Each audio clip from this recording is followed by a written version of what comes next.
Will as many as of the contrary opinion say nay? The ayes have it. Mover? Let's finish them.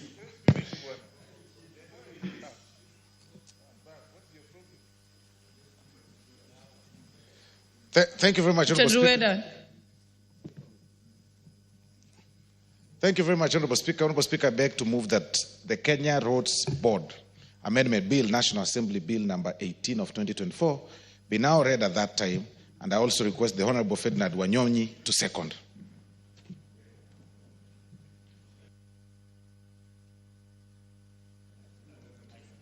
Mr. Speaker, I second.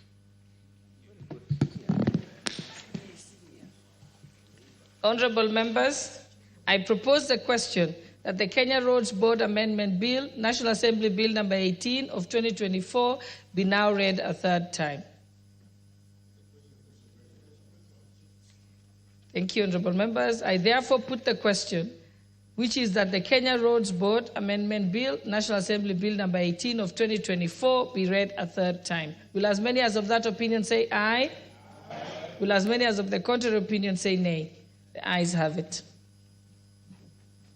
A bill for an Act of Parliament to amend the Kenya Roads Board Act 1999. Order number 10, motion, report of the Committee of the Whole House on the Kenya Revenue Amendment number 2 Bill, National Assembly Bill number 35 of 2024. Question to be put.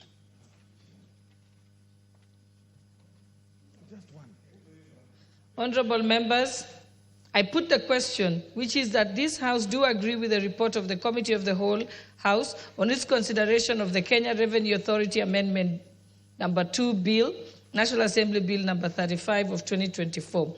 Will as many as of that opinion say aye? Aye. Will as many as of the contrary opinion say nay?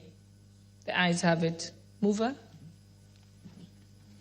Thank you very much, Honorable Speaker. Honorable Speaker, I beg to move that the Kenya Revenue Authority Amendment Bill number 2, Amendment number 2,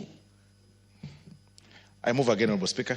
Honorable Speaker, I beg to move that the Kenya Revenue Authority Amendment number 2, Bill, National Assembly Bill number 35 of 2024 be now read at that time, and I also request the Honorable Rachel Nyamai to second.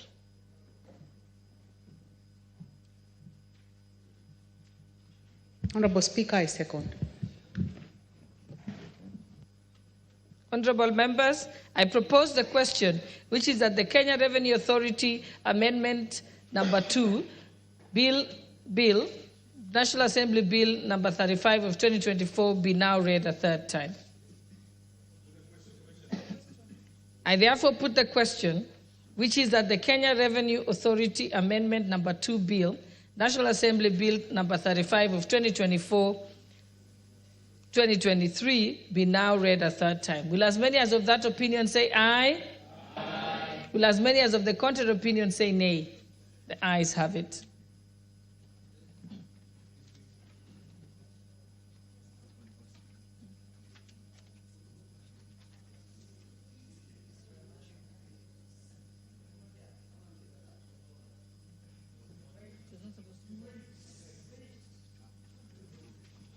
Honorable members, allow me to repeat. There was a slight typo. Let me repeat the question. I therefore put the question, which is that the Kenya Revenue Authority Amendment number 2 Bill, National Assembly Bill number 35 of 2024, be now read a third time. Will as many as of that opinion say aye? Aye. Will as many as of the contrary opinion say nay? The ayes have it. Next order. A bill for an Act of Parliament to amend the Kenya Revenue Authority Act. Order number 11, the Public Finance Management Amendment number 3 Bill, National Assembly Bill number 44 of 2024. Question to be put. Honorable members, I now put the question that the Public Finance Management Amendment number 3 Bill, National Assembly Bill number 44 of 2024 be read a second time. Will as many as of that opinion say aye? Aye. Will as many as of the contrary opinion say nay? The ayes have it. Next order. A bill for an Act of Parliament to amend the Public Finance Management Act to provide for financial management in the transfer of functions between Article 187 of the Constitution and for connected purposes. Order number 12, the Public Finance Management Amendment number 4 Bill, National Assembly Bill number 45 of 2024, second reading, question to be put. As many as of the contrary opinion say nay. The ayes have it. Bill, a bill for an act of Parliament to amend the Public Finance Management Act and for connected purposes. Order number 13, the Public Procurement and Asset Disposal Amendment Bill, National Assembly Bill number 48 of 2024, second reading, question to be put.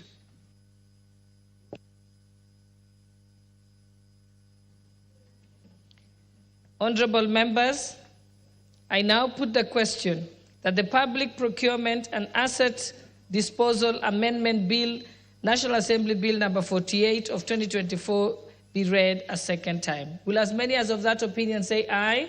Aye. Will as many as of the contrary opinion say nay? The ayes have it. A bill for an act of Parliament to amend the Public Procurement and Asset Disposal Act and for connected purposes. Order number 14, the Unclaimed Financial Assets Amendment Bill, National Assembly Bill number 15 of 2024, second reading, question to be put. Honorable members, I now put the question, the Unclaimed Financial Assets Amendment Bill, National Assembly Bill number 15 of 2024, be read a second time. Will as many as of that opinion say aye? Aye. Will as many as of the contrary opinion say nay? The ayes have it. A bill for an act of Parliament to amend the Unclaimed Financial Assets Act and for connected purposes. Order number 15, the Land Control Bill, National Assembly Bill number 39 of 2023, second reading, question to be put. Honorable members, I now put the question that the Land Control Bill, National Assembly Bill number 39 of 2023 be read a second time. Will as many as of that opinion say aye? Aye. Will as many as of the contrary opinion say nay? The ayes have it. A bill for an act of Parliament to regulate certain transactions in land and for connected purposes. Order number 7, questions and statements.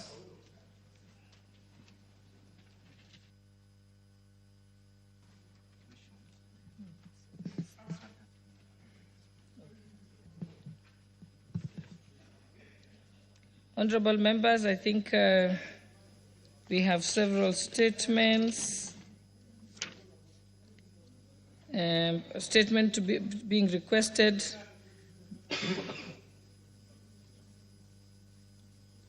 Yes, the Honorable Abdi Bare, member for Tarbaj.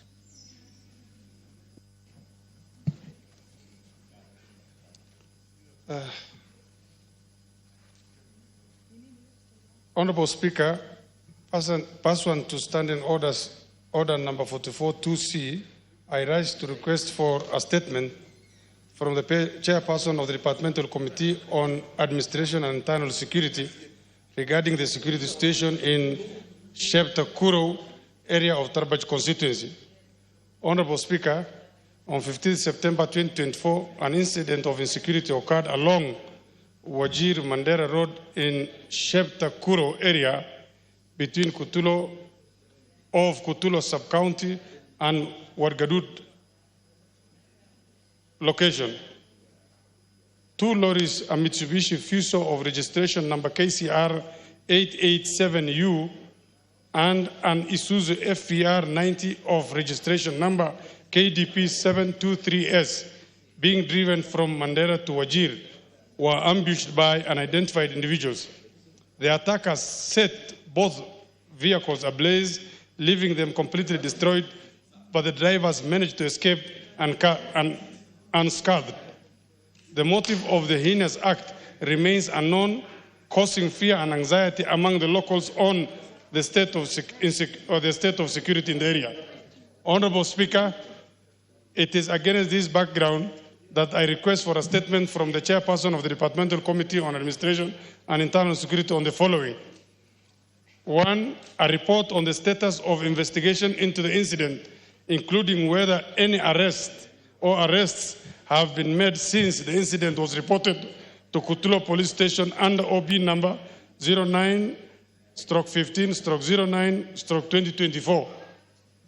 2, the measures put in place by security agencies to ensure that the Wajir Mandera Road project, which is part of the Horn of Africa Gateway Development Project that is currently ongoing, is not disrupted by further incidents of insecurity.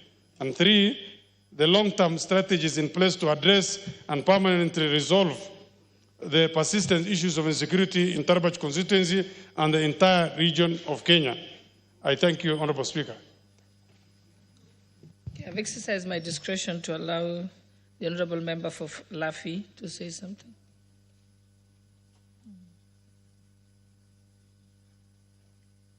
They're giving you the mic. Yeah. Thank you, Madam Speaker, for giving me this opportunity. May I take this opportunity to thank Honorable Hussein, member for Tarbaj, for coming up with this statement. Madam Speaker, it is a concern. I have an interest on this statement.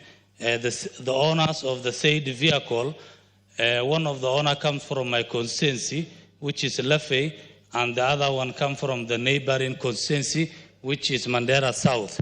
This incident happened on September this year. Up to date, we have me and the honorable member and the member for Mandera South. We have been together on this matter, and we have at least make sure that no other incident happen in that area. We have brought the community together. But kindly, Madam Speaker, I want you to help us on this, because since September, we have not get any report concerning on this from the security department. We even went up to the area and had a meeting with the security department, and they have assured us that they will give us a report in due course. Almost 4 months later, we don't have any response. So kindly, we request you, the chair of security, to kindly, before we go to recess, to give us a response on this. Thank you, Madam Speaker. Yes, I don't see the chairperson for Committee on Administration and Internal Security, but Majority Whip, I'll leave that to you. But probably they can do what the Speaker directed yesterday for a similar case, that instead of writing a letter to the Internal Security, is to summon the PS. Indeed, it's true, Honorable Speaker. It may really not be practical to have the response in just about 2 weeks, like you've said, because like the Honorable Member has requested, owing to the fact that, Honorable Speaker, we are proceeding for recess and ELA games sometimes next week. But the earliest possible, of course, when we resume, he'll be able to respond appropriately, or even have the minister. I'm directing that the relevant committee summons the PS to appear before them, which can be done in the course of next week, so that you're able to dispense with it before recess, so that we don't use the usual format of sending the letter and then waiting for a response. Because I think it would be too long if we wait until February. Thank you. Next statement, the member Mashua Waithaka, member for Kiambu. Thank you, Madam Speaker. I stand up to request for a statement regarding the status of internet conductivity in ICT hubs within Kiambu Town constituency. Honorable Speaker, pursuant to the provisions of Standing Order 44-2C, I wish to request for a statement from the chairperson of the Departmental Committee on Communication, Information and Innovation regarding the status of internet connectivity in ICT hubs within Kiambu constituency. Honorable Speaker, in June 2022, the Ministry of Information, Communication and the Digital Economy initiated a partnership with the Kiambu Town Constituency National Government Constituency Development Fund, NGCDF, Office to enhance digital conductivity in 4 youth centers. The partnership aimed to establish fully equipped ICT hubs at Ndumberi Youth Center, Tinganga Youth Center, Kihingo Youth Center, and Geshosho Youth Center, in conjunction with Telecom Kenya. In furtherance of this initiative, on 14th June 2022, the Kiambu Constituency NGCDF office remitted payments of shillings 1,169,257 to Telecom for each of the 4 centers, amounting to a total of 4,677,028 shillings. Honorable Speaker, despite these payments and the critical nature of this project for the youth employment and digital inclusion, Telecom Kenya has either installed the internet services nor provided any explanation for the delay. The constituency office has made multiple follow-up attempts, including formal communication through letters reference KBU/constituency/04/22024 and KBU/CONST/052/2024 dated 5th September and 23rd October 2024, respectively. However, these efforts have borne no fruit as there has been no communication from Telecom Kenya. Honorable Speaker, it's against this background that I request a statement from the chairperson of the Departmental Committee on Communication, Information and Innovation on 1. Report on the status of the implementation of the project by the Ministry, including reasons for failure by Telecom Kenya to install internet services in the 4 youth centers despite receiving full payments of 4,677,028 shillings. 2. Specific plans and implementation timeline for the installation of internet services in all 4 youth centers. And 3. Framework for monitoring and ensuring timely implementation of digital infrastructure projects that support the commitment of the government to create an employment for the youth through digital information, including measures to hold service providers accountable for project implementation delays. Honorable Speaker, we really need this to be confirmed so that we can know the status, because we are very ready to implement our youth centers, but we've been frustrated by Telecom Kenya. So I would urge, Madam Speaker, that the chairperson avails this report as soon as possible. Thank you, Madam Speaker. Yes, Honorable Gusia, what is it? Thank you, Madam Speaker. The statement by Mheshimiwa has just come in at the right time when I was hosting the ICT ministry in my constituency. And Madam Speaker, I really invited a lot of youth who are using these ICT apps. And there's a lot of employment happening in ICT centers. Shockingly, I learned that only 110 constituencies have undertaken this initiative of establishing ICT apps. So, Madam Speaker, one of the key issues that was raised in that forum was the slow internet the ministry has installed. Madam Speaker, I would like to request you guide us also when they will be answering the issues of ICT apps in Kiambu. They also address this issue countrywide so that our young people can access faster and reliable internet, Madam Speaker. Thank you. Again, I think on this issue, the most efficient way, given that we are going on recess, is to actually have the committee summon the PS ICT because they are the ones who can put pressure on Telcom. I think that would be a more efficient way. Do you agree, Honorable Member for Kiambu? And so I direct that the Honorable Majority Whip, you ensure that that happens. You don't seem to be taking notes. Yes, thank you, Madam Speaker. Thank you. Yes, Honorable Mugambi.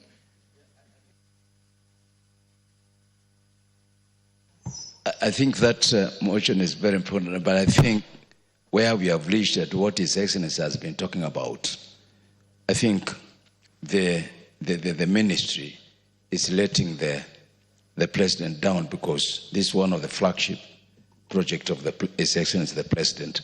There seems to be a bit of disconnect, Madam Speaker, between the constituency offices, between the ministry itself, and what we and who is supposed to be doing what. So I think this is good that you direct as a matter of priority that we need to get a response, because some of us are going to implement the ICT centers from these long holidays.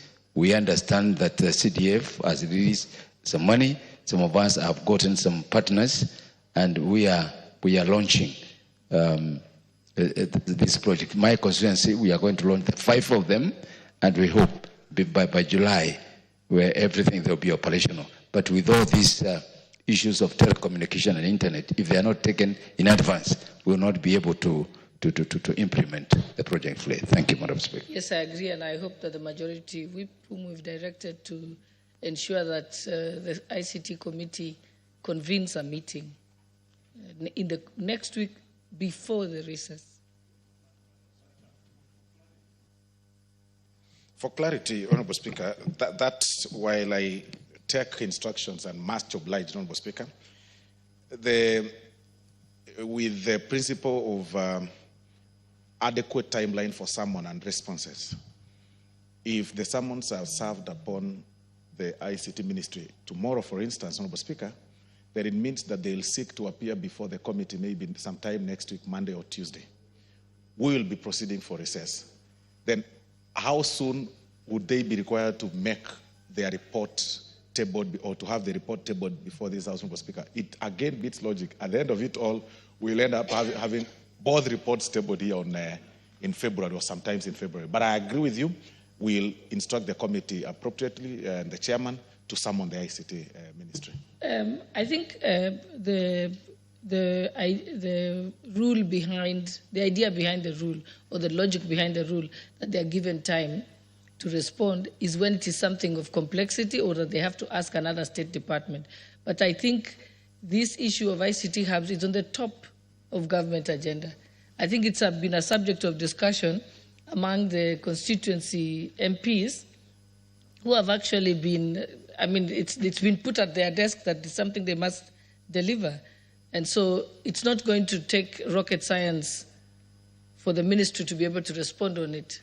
They must have a list of how many have they've done, and if they listen to it, the issues. And I think the member for Kiambu will attend that meeting, and any other member that has a similar problem, and then it can be resolved, because we have to be efficient. Yes, Honorable Pukose. Madam Speaker, I think with the time limit that we have before we go into recess, this is something that many of us, me included, for NDBS, have been following and even had a discussion with their peers. He even gave me somebody who was responsible. But even with following with that, because my ICT app has been operational, but the problem is the internet. Even with that, it is not been able to actionize. So I thought maybe he needs to present a list of all the constituencies with the ICT hubs and indicate to us what actionable program he has. Because if he just comes to respond in generality, I think it is not going to assist us, because we've been following him and the peers just talks, and is not doing anything. Even the people he gives us, we call them, they promise to do something, but they are not doing anything. And I think it is very frustrating, actually. You go to the constituency, I've even spent money to put the Safaricom to see if it can assist. And you see Honorable Nguna is also agreeing with me. So I think something has to be done that can be able to be actionable, because they've indicated to us that they have put cyber, this cyber, I think the network, which is supposed to be accessible, free through, I think, Kongsa City and all that. But all with that, nothing is happening. And I think, I don't know whether the PS and now the new CS have any idea on how the frustrations Kenyans are going through especially the youths. Because when the president goes to a place and he says we put ICT hub, it is now people can now be able to access. But on the ground, people know that these things are not working. So it makes whatever statement the president is making to look ridiculous because people are not, it is not working. People are asking themselves, you see, the head of state has good intentions, but his people, the peers and the seers, they are not doing what they should be able to do with the people within that ministry. Yeah, and that's why I'm saying this is a very urgent matter, a majority whip. And I think you take the sentiments of Honorable Pukose, and that must be in the letter to the summoning the PS, just explaining that these are the frustrations that members of parliament are facing, and so on, so that he will come with an answer. And doesn't, like I said, doesn't require time. Okay, thank you. Let's move to the next one. The Honourable Member for Nandi Hills, Honourable Bernard Kitur. Thank you, Mr. Speaker. Madam Speaker, sorry. I wish to request a statement regarding illegal organ harvesting in Eldoret City. Honourable Speaker, pursuant to Standing Order 44-2C, I wish to request for a statement from the Chairperson of Departmental Committee on Health regarding the alarming rise of illegal organ harvesting, particularly kidney harvesting, in Eldoret City and its environs. Honourable Speaker, in June 2024, a distressing case was reported to me by Mrs. Leah Chepkorir regarding her 22-year-old son, Mr. Amon Kipruto Meli. According to the report, her son's kidney was harvested at Medihill Hospital after he was lured by the facility with an offer to donate the organ at a fee of 600,000 shillings. Thereafter, he developed medical complications associated with organ harvesting. Subsequently, this incident was reported to Langas Police Station under OB number 41, dated 31st August 2024. This is just one among many undocumented cases of illegal organ harvesting by a syndicate operating within our country.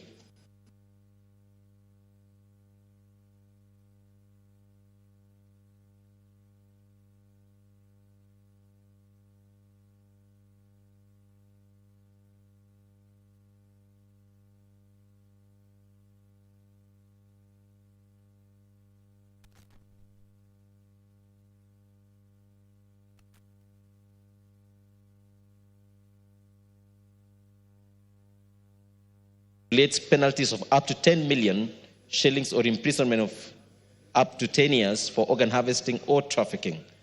However, these penalties appear insufficient to deter perpetrators of this illicit trade, which operates in secrecy.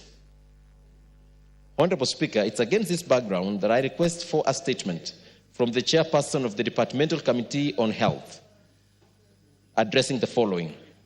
1. The current status of the investigation regarding the case of Mr. Amon Meli reported to Langas Police Station. 2. The scope and the status of the investigation into allegations of illegal kidney harvesting by Medihill Hospital. 3. The measures being implemented to ensure compliance with ethical standards and national laws regarding organ donations and transplants by healthcare institutions. 4. The strategic initiatives undertaken to identify and dismantle local and international criminal syndicates involved in illegal organ harvesting. 5. The protective measures being implemented to safeguard vulnerable population from illegal organ trade. And 6. The comprehensive support framework established for victims and survivors of organ harvesting, including compensation, medical care, and counseling services, along with specific rehabilitation programs currently in place or planned for implementation. I thank you, Madam Speaker. Member for the Chairperson for Health, I think, in fact, this is not an issue that you'll ask the Ministry of Health. It's actually an issue with the DCI or the IG. Because I know that I personally also took a family to report a similar incident at Langas police station less than 3 weeks ago. And the OCS confirmed that they've been investigating for several years. So I think it's an issue that you must talk to the criminal investigators, because it's been going on for the investigations have been 3 years. So I think you'll direct it, actually, summon the IG, because the investigations is the issue. Thank you, Madam Speaker, for adding into that. And it's a very weighty matter, Madam Speaker, that the committee will have to do investigation, and will also look at the law, because there is a lacuna in terms of the law in as far as organ transplant is concerned. The bill by the National Tissue Transplant came to this House, and initially it had issues and it was withdrawn. Currently, we have a bill which is in our drafting office at the pre-publication scrutiny, and we'll be able to have a law that will govern that. But meanwhile, these are very serious allegations that I think even the public must have concern when you talk about people harvesting organs from unsuspecting Kenyans, and even doing organ trafficking, which means it goes even beyond the borders. And therefore, your direction that we have to call the IG, and we'll also have to visit Eldoret and also go to Langas, where the matter was reported, and find out what have they done. And we'll also need to see this, go to this Medihill Hospital and look at how many cases they've been able to do organ transplant in that place, and also seek public opinion, members of public, anybody with information to that effect, to volunteer to the committee so that we can prepare a comprehensive report.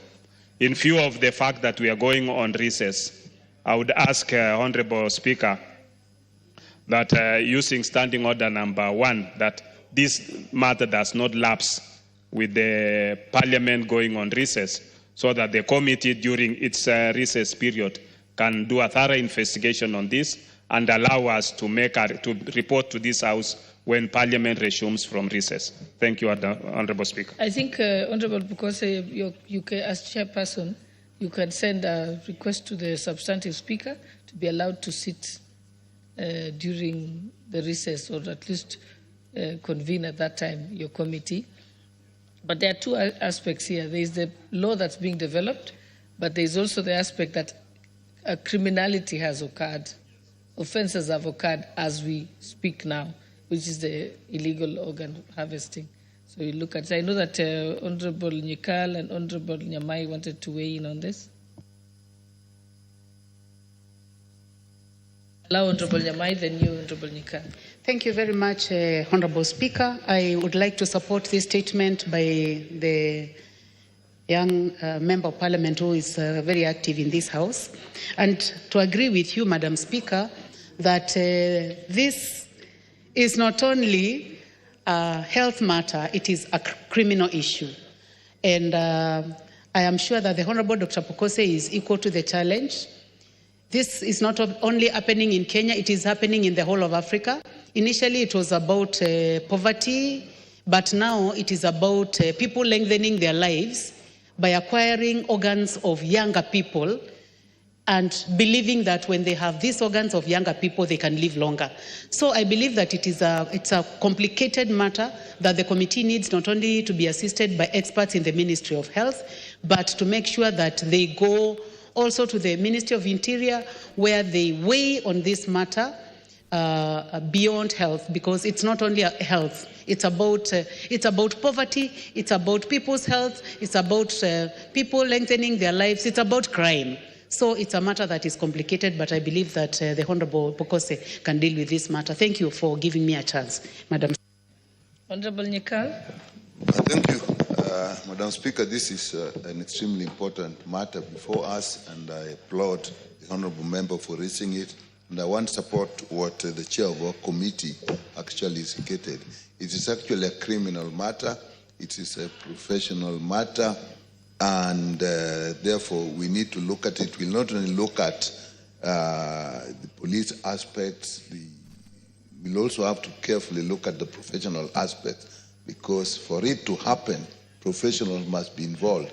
And it's not just probably one profession, it will be a number of professions. So I think if you are given the time, and our chair can actually seek permission from the substantive speaker, so that we actually look at all aspects of this and make sure that the various laws eventually get into place, the professionals that have been involved is taken to task, and then the criminal aspects also then weigh in. So I really support the move by the member and the suggestion by our chair of the committee. Honorable Tongoyo.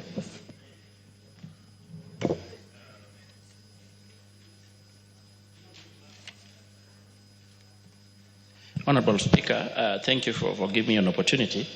Honorable Speaker, the issue raised by the Member of Parliament for Nandi Hill, Nandi Hill, is a very serious issue, Madam Speaker, that should be of bigger concern to all of us and Kenyans.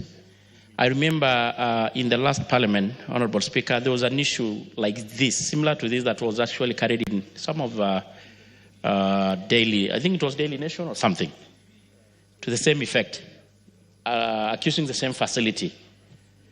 And around that time, I think it was politics around the corner. So some people, of course, thought maybe it has got something to do with some politics and so on. But having said this, Honorable Speaker, as being said, alluded by the Chair Health, it's true there is a lacuna in law even. And there is a bill by Honorable Mwenje, I think, trying to cure that lacuna. But very unfortunate, I saw last time even in some local newspapers, they had already ran ahead even of the House and said a lot of bad things about it. But notwithstanding that, Honorable Speaker, as it is purely a criminal, this is a case, actually is a criminal aspect. And I think Kenyans should also be more sensitive about the vice. And with this kind of a lot of disappearance of Kenyans, with then, of course, there is a bigger concern to worry, because there could be a strong correlation with this and even some disappearance of Kenyans. And there has been a lot of allegations relating to the same. So I agree with you. As much as we pursue the legal aspect, I think more importantly also the DCI and investigatory institutions should be able to speed up and have this case investigated to the latter. And of course, culprit should be apprehended, if confirmed to be true. Okay, thank you. Next statement, the Honorable Member for Changamwe, Omar Mwinyi. You have a statement. Thank you, Madam Speaker. Honorable Speaker, pursuant to the provision of Standing Order 44.2c, I rise to request for a statement from the Chairperson of the Departmental Committee on Labour regarding the grievances by employees of Ashton Apparel EPZ Limited and the Mombasa Apparel EPZ Limited.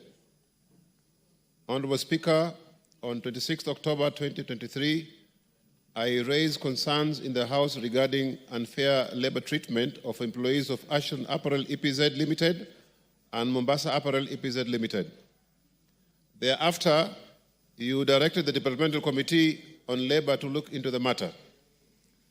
In November 2023, the Departmental Committee on Labour held consultative meetings with the EPZ workers' representatives here in Parliament, where the workers' grievances were first deliberated. On Friday, 2nd February 2024, the workers' representative held a follow-up meeting where a return-to-work formula was agreed on. Sadly, the employees of the above-mentioned export processing zone, EPZ, companies continue to face significant challenges, including victimization, denial of rights, and hindrance from exercising their freedom to join a union.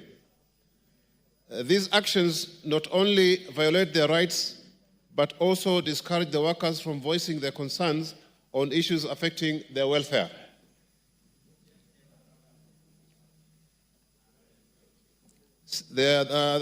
Concerning their welfare, safety, and fair treatment in the workplace, contrary to Article 41 of the Constitution. The persistent violation of workers' rights by the two companies calls for for comprehensive intervention of this House. Honorable Speaker, it is against this background that a request for a statement from the chairperson of the Departmental Committee on Labour on the following. First, the status of implementation of the return to work formula agreed on between the Ashton Apparel EPZ Limited, Mombasa Apparel EPZ Limited, and the workers' representative on 2nd February 2024. Two, the challenges faced, if any, in the implementation of the return to work formula agreed on. And three, an inquiry into the alleged violations of constitutional rights of the workers by Ashton Apparel EPZ Limited and Mombasa Apparel EPZ Limited, and recommendation for lasting solutions to the matter. I thank you, Honorable Speaker. And if you may allow, Madam Speaker, I would like to give you the current situation as it stands right now, as it stands. Madam Speaker, it is very unfortunate that the Labour Ministry, which is supposed to be the ministry which safeguards the workers' interest, it is actually the first which, of course, is trying to work with the management to thwart any effort the workers have or make to emancipate themselves from victimization and violations of their rights in the companies. As we are right now, Madam Speaker, the company has sacked almost 400 employees. And they sack and employ new ones so that they remove all those who are in the union, so that the number which is required is not actually arrived at. So, Madam Speaker, I would like you to direct to have this matter dealt with next week, so that at least before we go for recess, we can actually have something to start on, and maybe even during our recess, Madam Speaker, to carry on until this matter is sorted out. Thank you, Madam Speaker. Okay, Majority Whip, you will ensure that this matter, because I cannot see the Labour, the chairperson for the Committee on Labour, so I'll leave it to you to make sure that you alert them and to take the appropriate action as requested. Much obliged, Honourable Speaker, and I hope the Honourable Munyi will understand again the limited timelines that we have to dispense of this matter, but we commit to have it handled the quickest time possible. Thank you very much. Okay, now the statement by the Honourable Member for Kerusoi South, Honourable Joseph Tanui. Thank you, Honourable Speaker, Deputy Speaker, for giving me this opportunity to read this statement. Honourable Speaker, pursuant to the provisions of Standing Order 44.2c, I rise to request a statement from the chairperson of the Departmental Committee on Labour regarding mistreatment and unfair dismissal of employees at Kiptageti Estate, located in Kuresoi South constituency. Honourable Speaker, Kiptageti Estate entered into a collective bargaining agreement, CBA, in January 2023 for 2 years with 150 employees on permanent terms, under which they were to be paid Kenya shillings 18 shillings 46 cents per kilogram of tea plucked. However, the factory violated this agreement by unilaterally reducing the payment to Kenya shillings 8 per kilogram, which is a significant breach of the agreed upon terms. The employees have encountered numerous injustices, including low wages, unfair dismissal, and intimidation through excessive police force when advocating for their rights. Further, the introduction of tea plucking machines has resulted in an abrupt termination without prior consultation, while others have allegedly been pressured into resigning. Honorable Speaker, it is against this background that I seek a statement from the chairperson of the Departmental Committee on Labor on the following. 1.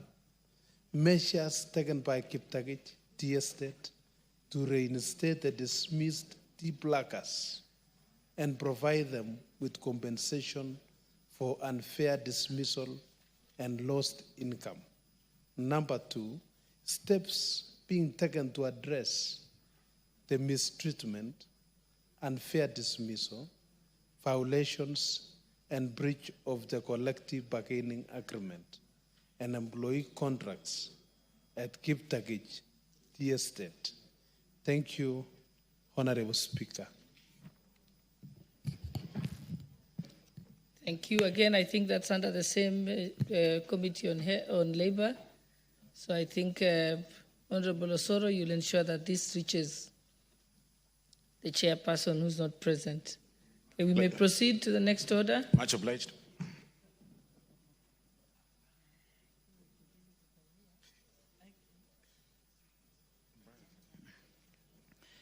Order number 16, Committee of the Whole House.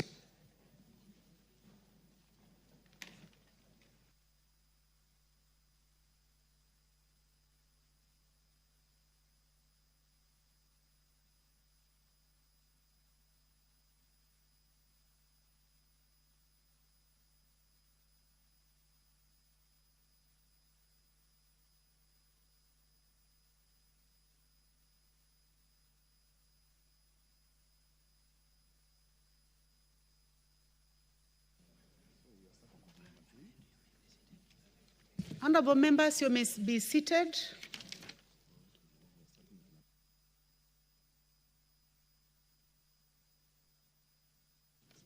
We are in the Committee of the Whole House, honorable members, and we'll start with the Public Finance Management Amendment Bill number 3. National Assembly Bill number 44 of 2024.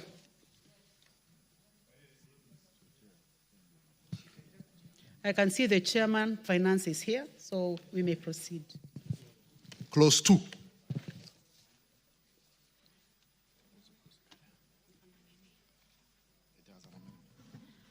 I propose the question that Clause 2 be part of the bill. Chairman.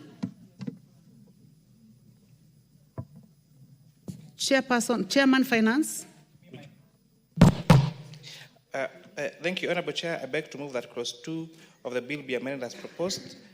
Renew Section 186G1 by deleting the words "the County Treasury," appearing immediately after the words "control of budget," substituting therefore with the words "the National Treasury."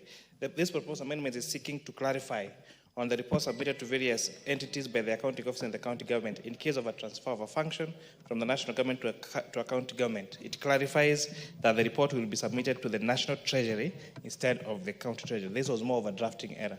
I beg to move, Honourable Chair. So now propose the question that Clause 2 be amended as proposed by the Chair. I don't see any interest in this. So I now put the question that Clause 2 be amended as proposed by the Chair. Will as many as of that opinion say aye? Will as many as of a contrary opinion say nay? The ayes have it. I now put the question that Clause 2 as amended be part of the bill. Will as many as of that opinion say aye? Will as many as of a contrary opinion say nay? The ayes have it. New clauses 1A and 1B.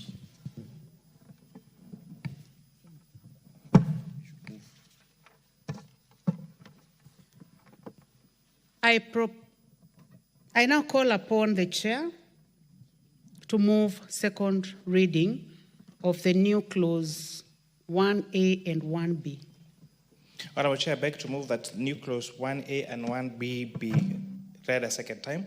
Honourable Chair, these new clauses came out of public participation. We've had county governments fail to remit statutory deductions like PYE, like NSSF, like SHE, like pension deductions to that they already deduct from the employees, and remitting these statutory deductions to the respective entities, and therefore this requirement will mean that the controller of budget now will not approve withdrawals from the county revenue fund where those statutory deductions have not been remitted to the statutory entities. I beg to move, Honourable Chair.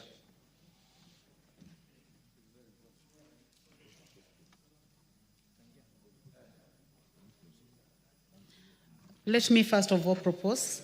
So I propose the question that new clause 1A and 1B be now read a second time. Honorable Charles, did you want to comment on this? Chair, I just want to comment and thank the Chair for bringing this issue. Actually, this is going to cure and also to bring discipline in terms of the statutory remittance by the employees. So, Madam Chair, many of our staff, and even not our staff here in Parliament, staff in other public institutions have been suffering from delayed remittance of the statutory deductions by the companies, taxes, pension, and social insurance schemes. So, Madam Chair, I fully support Chair, and thank you very much for bring such an important amendment in this bill. Thank you. The Honourable Member for Buri, Honourable Insecurity Mugambi. I think this is a very important amendment, Madam Chair. You know, many organizations are very insensitive when it comes to the welfare of the workers. Madam Speaker, we have seen many people even pass on, and when they go to claim their final dues, they are told there is no submission of their statutory deductions, Madam Speaker, Madam Chair.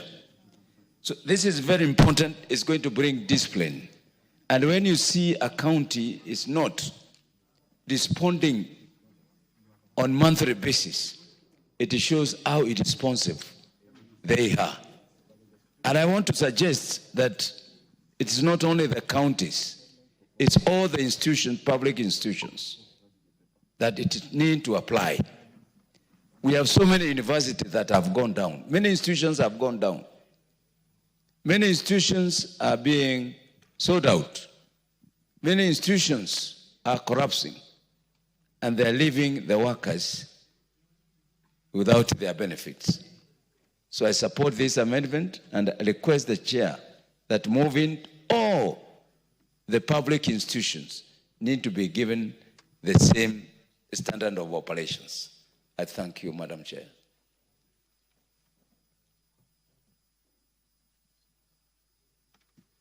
Sosoro. The Honourable Silvana Sosoro, Majority Whip. Thank you very much, Honourable Speaker. Honourable Speaker, on the new clause 1A, Honourable Speaker, that, oh, sorry. Thank you very much, Honourable Speaker. Honourable Speaker, I also want to join the other members who've spoken ahead of me in support of what the Honourable Chair for Finance has moved. Honourable Speaker, it is important to realize that the remittance of the statutory deductions is paramount, Honourable Speaker. And the challenge that we've been having, Honourable Speaker, all along is that because of such lacuna in law, the remittance of such statutory deductions has always had, put on trial, Honourable Speaker. And I think this will cure that challenge entirely, give the relevant authorities, including the control of budget, power or a bit of some retributory measures, of course, to even not to approve any withdrawals from the county revenue fund if such deductions have not been remitted, Honourable Speaker. So I also support on that. Thank you very much, Honourable Speaker.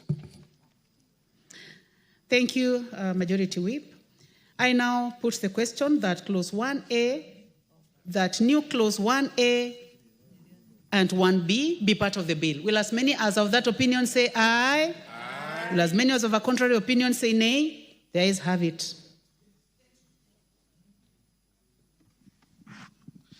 New clause 1A. I now call upon the mover. 1A. Honorable Speaker, I beg to move that the bill be amended in new clause 1A, Honorable Speaker, the new clause immediately after clause 1A. Chair, you are going to move second reading because it's a new clause. Sorry. Honorable Speaker, I beg that the new clause 1A be now read a second time, Honorable Speaker.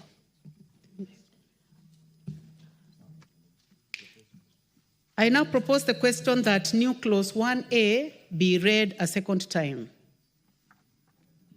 You may now proceed to explain. Honorable Speaker, thank you very much. Honorable Speaker, the justification of this particular clause is that there is need to increase the timeline for submission of the county fiscal strategy paper to the county assemblies, Honorable Speaker.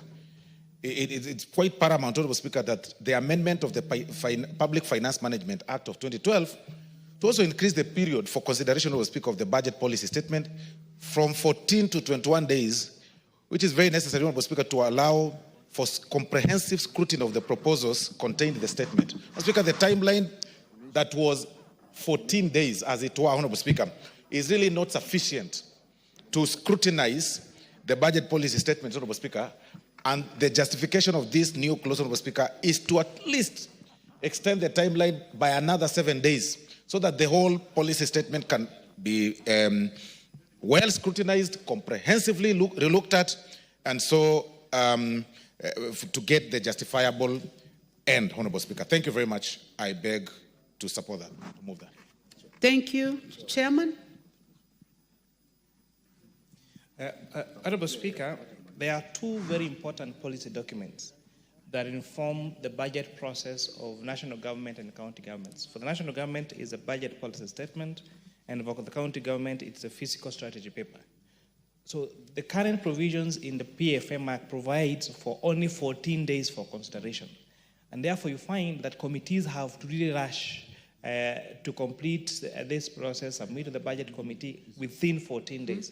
Therefore, this extension from 14 days to 21 days will enable both National Assembly and county assemblies to have enough sufficient time to scrutinize these very important policy papers that inform the budgets for national government and for county governments respectively. I thank you, Honorable Chair.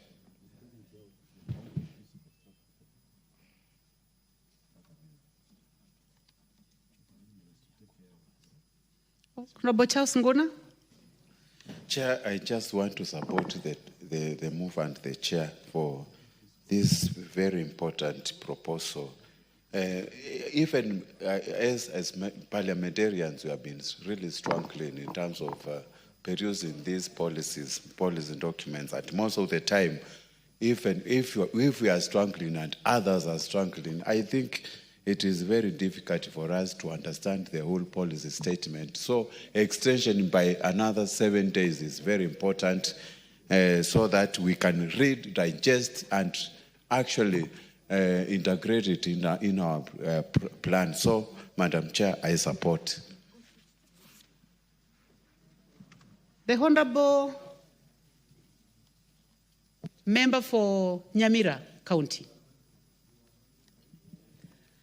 Thank you, Honorable Chair.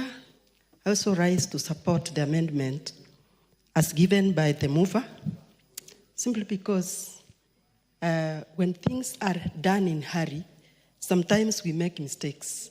So the moving of the timelines from 14 days to 21 days has got a lot of justification, so that these things, anything that is done in the budget policy paper, can be done so well so that there is nothing which can bring problems in between. So, Honorable Speaker, I stand to support, and this will be good for our county governments. Thank you, Honorable Speaker. Thank you, members. And just for information to the House, we are dealing with Section 117 of the PFM Act, and this one is focusing on the County Fiscal Strategy paper. We will later come to the BPS at another time, but this is concerning the counties. But now we may proceed. I now propose the question, which is that Clause 1A be part of the bill.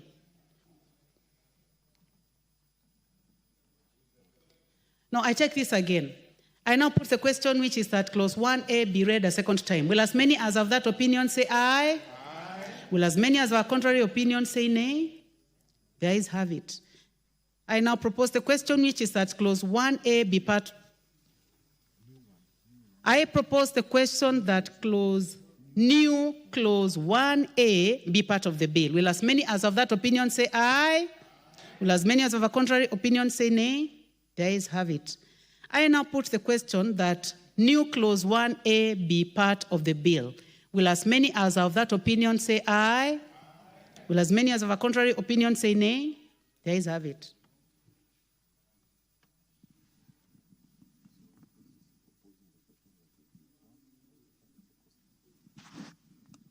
Long title. I propose the question that the long title be the title of the bill. Chair? Honorable Chair, I beg to move that the long title of the bill be amended by deleting the word between and substituting the words between the two levels of government, pursuant to. And the justification to this, Honorable Chair, is this amendment is to insert words which were omitted during the publication of the bill. It's more of a cleanup, Honorable Chair. I propose the question that the long title be the title of the bill. Will as many as of that opinion say aye? Aye.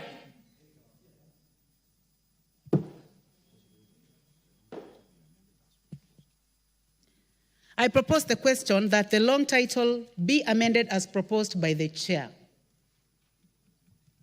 There is no interest in this, so I now put the question that the long title be the long title of the bill. Will as many as of that opinion say aye?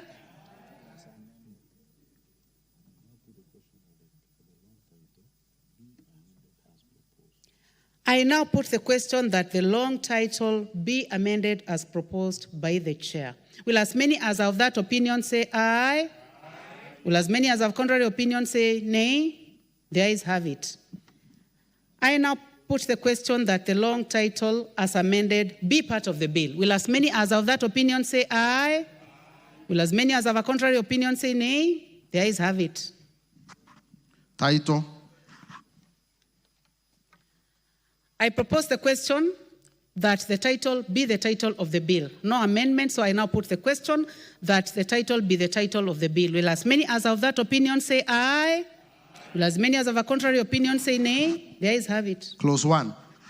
I propose the question that Clause 1 be part of the bill. No amendment, so I put the question that Clause 1 be part of the bill. Will as many as of that opinion say aye? Will as many as of a contrary opinion say nay? The ayes have it. I now call upon the mover to move reporting. Chair? Honorable Chairperson, I beg to move that the committee do report to the House its consideration of the Public Finance Management Amendment Bill number 3 of 2024, National Assembly Bill number 44 of 2024, and its approval therefore with amendments.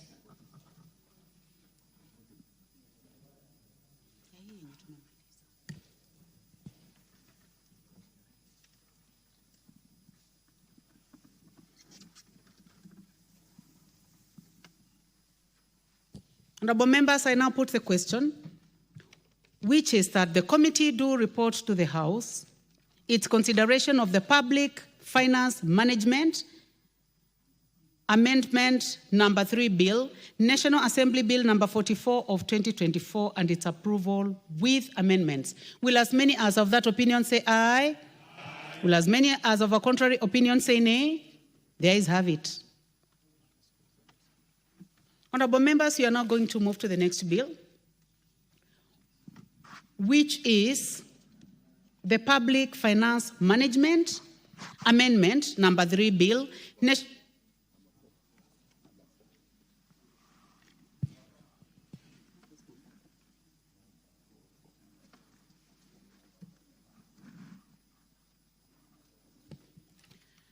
So, honorable members, we are now moving to the Public Finance Management Amendment Bill number 4, Bill, National Assembly Bill number 45 of 2024.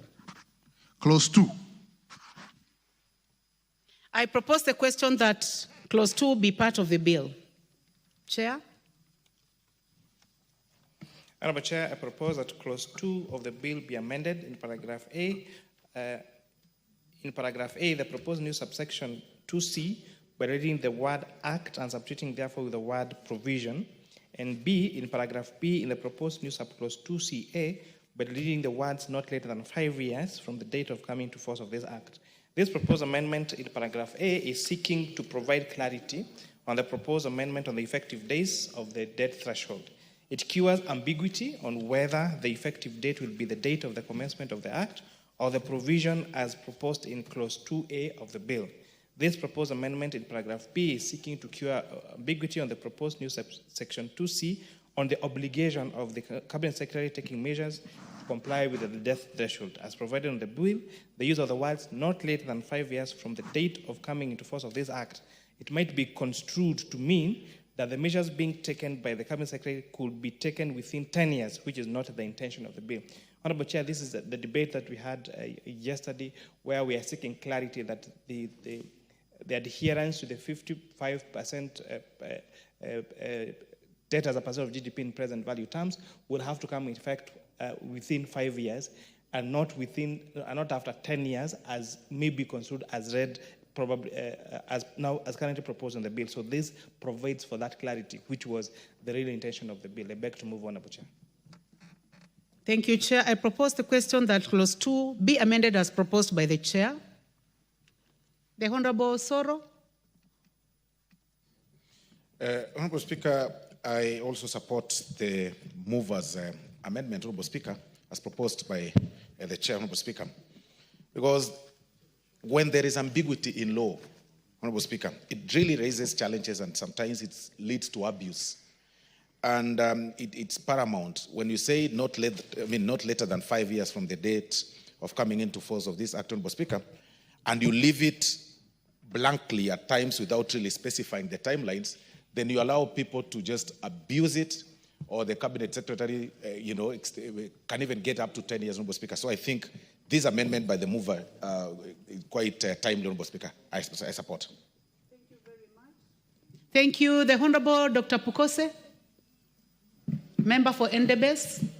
Thank you, Madam Speaker. I think I want to support the amendment by the Chair, and just in the same breath that it clarifies, leaving no ambiguity and no room for doubting on the time duration. Thank you, Madam Speaker. Thank you. The Honorable Kasim Tandaza, member for Matuga. Asante, Mheshimiwa Spika. Naunga mkono yale mabadiliko ambayo mstahiki cha mwenyekiti wa kamati anapendekeza, kwa sababu wakati wowote ambao unapeana wizara nafasi ambayo haijulikani mwanzo na mwisho ni lini, basi wao kawaida huchukua muda wao wa kujitekeleza na kuhakikisha ile jambo halifanyiki kwa muda unaofaa. Kwa hivyo naunga mkono hoja hiyo. Asante. Asante. Honorable members, I now put the question that clause 2 be amended as proposed by the Chair. Will as many as of that opinion say aye? Will as many as of a contrary opinion say nay? The ayes have it. I now put the question that clause 2 I now put the question that clause 2 as amended be part of the bill. Will as many as of that opinion say aye? Will as many as of a contrary opinion say nay? The ayes have it. Clause 3. I propose the question that clause 3 be part of the bill. Chair, you have an amendment? Yes, Honorable Chair, I beg to move that clause 3 be amended A in paragraph A by deleting the words paragraph G and substituting therefore the words E.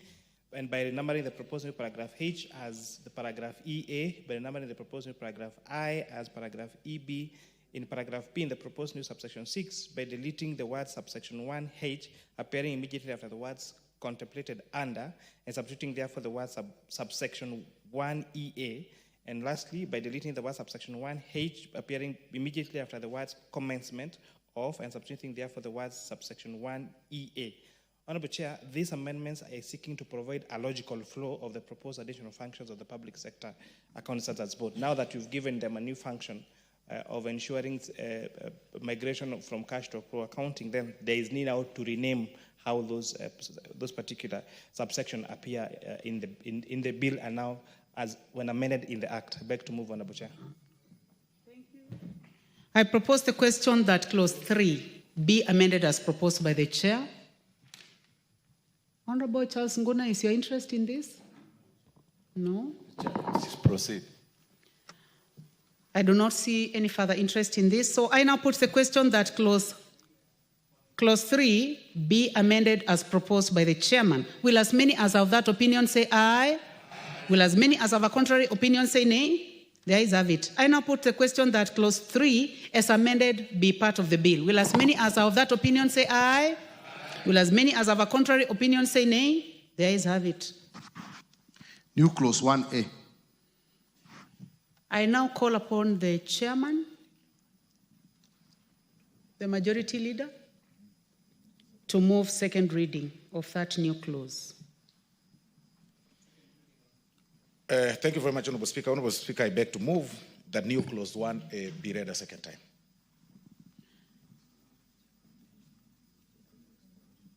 Would you like to explain before we give a chance, or can I pass to the chair? Yeah, please. Chairman, please. Majority Leader. Thank you. Thank you very much, Honorable Speaker. Honorable Speaker, new clause 1A, Honorable Speaker, the justification is that there is need to increase again the timeline for submission of the County Assembly. Fiscal, to increase, of course, the fiscal strategy paper to the County Assemblies. And I'm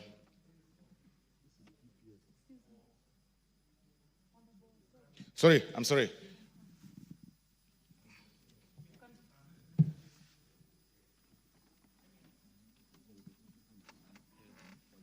Honorable members, the chair will have his time, but now it is time for the mover.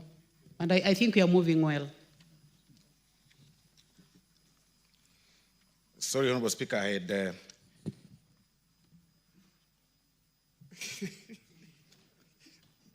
Honorable Speaker, you can protect me from the kingpin, Honorable Speaker. I had misplaced...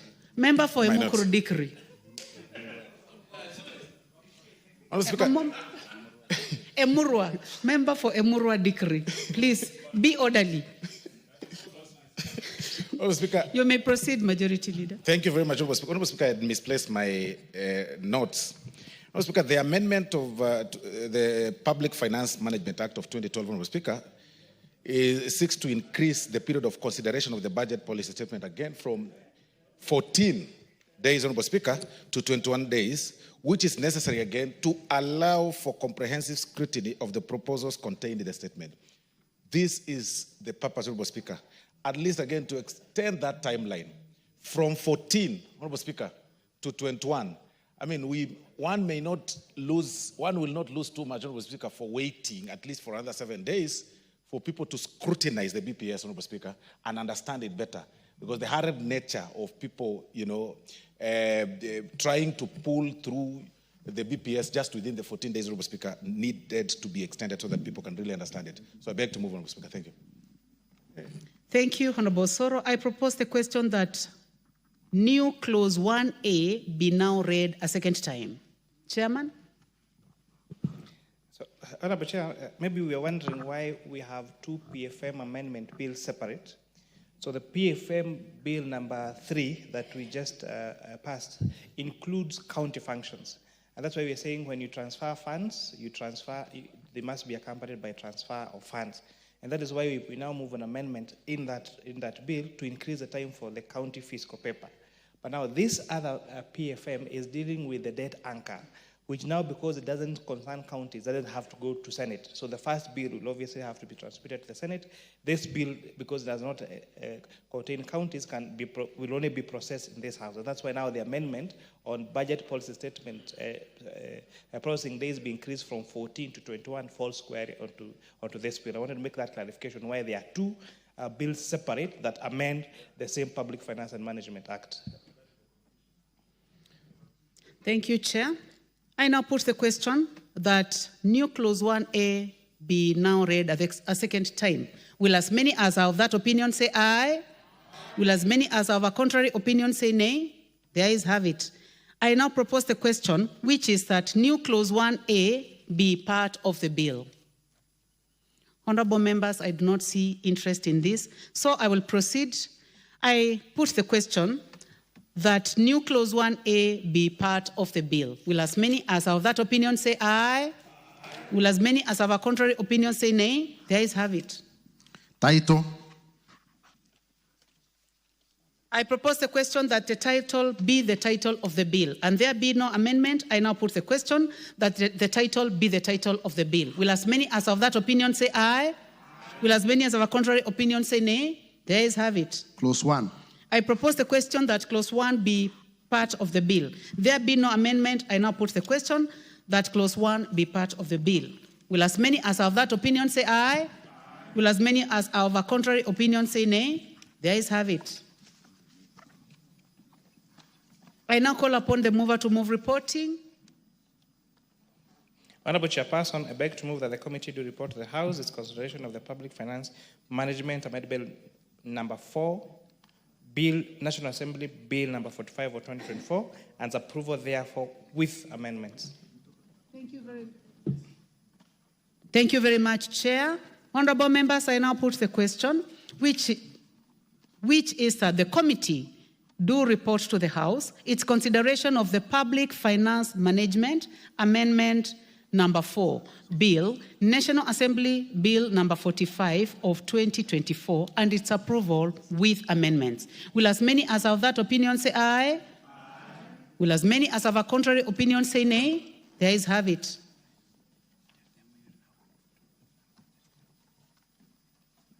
Honorable members, now we are moving to the third.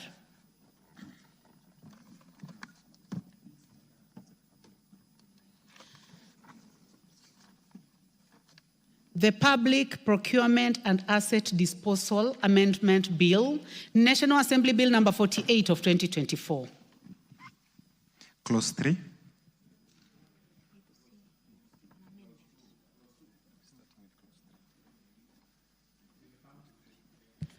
So I propose the question that clause 3 be part of the bill, Chair.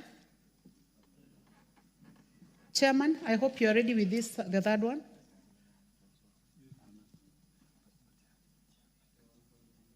Please pass the mic to the chairman. Honorable Chair, I beg to move that clause 3 of the bill be amended in the proposed new subsection 4 by deleting the words under, appearing immediately after the word doubt except, and substituting therefore the word where are, and inserting the word for immediately after the word provides. And this, Honorable Speaker, amendment is to provide clarity on this particular provision.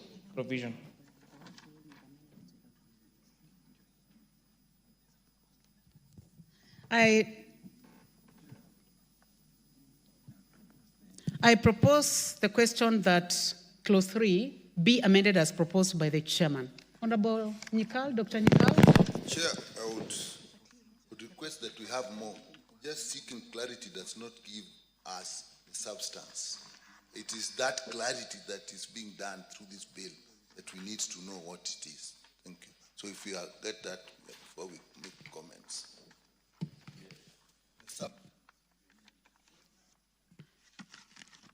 I do not see any other interest in this, honorable members. So I now propose the question.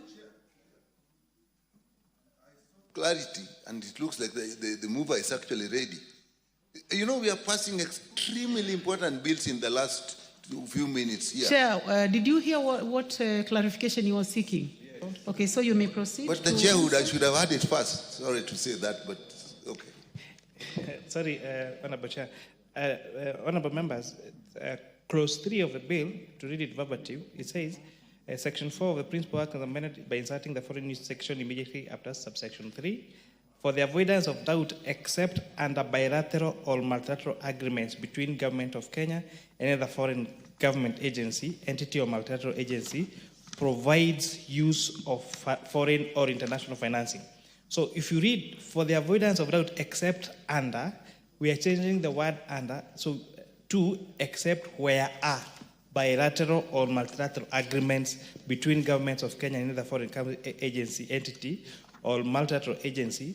And when you check now the next words, provides use of foreign, that is not grammatically correct. So we are changing that to provide for use of foreign or multinational financing. That's why I clarified that was more for logical and grammatical flow of the language. It doesn't change the materiality of the clause, Honorable Chair. Thank you, Chairman. Would you like to make your comment, Honorable Nyikali? Yes, Chair. Now I'll make my comment. It must be clear to us when we are going to use foreign procurement procedures in our country. So I think I understand that and I know the implications. This is not the time really to discuss whether it is. I think it's the main substance of the bill. But at this point, it makes it clearer what it is saying, and therefore I support it. But the substance of it is a different matter. That probably is passed by time now. So thank you, Honorable Dr. Nyikal. I now put the question, which is that clause 3 be amended as proposed by the chair. Will as many as of that opinion say aye? Will as many as of a contrary opinion say nay? The ayes have it. I now put the question that clause 3 as amended be part of the bill. Will as many as of that opinion say aye? Will as many as of a contrary opinion say nay? The ayes have it. Clauses 4, 5, 6, 7, and 8. I propose the question that clauses 4, 5, 6, 7, and 8 be part of the bill. No amendment, so I now put the question that clause 4 to 8 be part of the bill. Will as many as of that opinion say aye? Will as many as of a contrary opinion say nay? The ayes have it. Clause 9. I propose the question that clause 9 be part of the bill. Chairman, you have an amendment? Yes, Honorable Chair, I beg to move that clause 9 of the bill be amended in paragraph A by deleting the proposed new subsection 4 and substituting therefore with the new subsection, a debarment under this section shall be a specified period of time of not less than 3 years and not exceeding 6 years. And paragraph B, by deleting the expression 5 and substituting therefore the words 4A. This proposed amendment is seeking to provide a range of period of disbarment in line with international best practice, and the second proposed amendment is seeking to correct an error. The Act currently has subsection 5, and the new subsection should therefore be 4A. So the second section is correcting a numbering error, but the first one was now to make sure that the debarred period of entities that involve in illegalities in procurement process, the debarment period adhere to best practice, which is now specified to be a period not less than 3 years and not exceeding 6 years. I beg to move on, Honorable Chair. Thank you, Chairman. I propose the question that clause 9 be amended as proposed by the chair. I put the question. Honorable members, I put the question that clause 9 is amended. Be amended as proposed by the chair. Will as many as of that opinion say aye? Will as many as of a contrary opinion say nay? The ayes have it.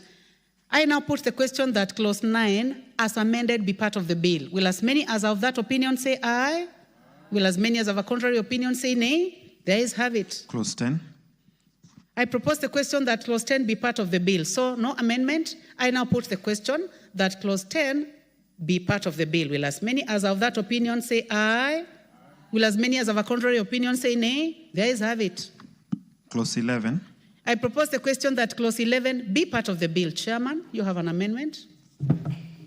Yes, Honorable Chair, I beg to move that clause 11 of the bill be amended in paragraph A in the proposed new subsection 6A by deleting the words less than and substituting therefore the words up to in paragraph B in the proposed new subsection 15 by inserting the words exhibiting an unfair competition immediate of the word a foreigner, and 2 by deleting the words exhibiting unfair competition appearing immediately after the words as being Kenyan. Honorable Chair, this is seeking to cure, if you read what is provided for in the bill, in clause 6A, that any procurement of less than 1 billion shall be awarded to a local firm. So the simple understanding of this would be any procurement of less than 1 billion, which would mean that 1 billion shillings will not be included as the amount that is mandatory to be awarded to a local firm. So now this is providing clarity to saying that all procurement up to 1 million shillings, so it is to 1 billion shillings will be included as the amount that qualifies for local firm, so that there is no any ambiguity. Otherwise, you'll have tenders being quoted at 1 billion shillings and saying that local contractors cannot qualify because the law talks about up to 1 billion shillings. So it is to make sure that 1 billion is included as a threshold for as a requirement for tenders that should be solely be won or reserved for local firms. And the other one is, as I said, is to provide clarity and to correct a grammatical error in the drafting. Thank you, Honorable Chair.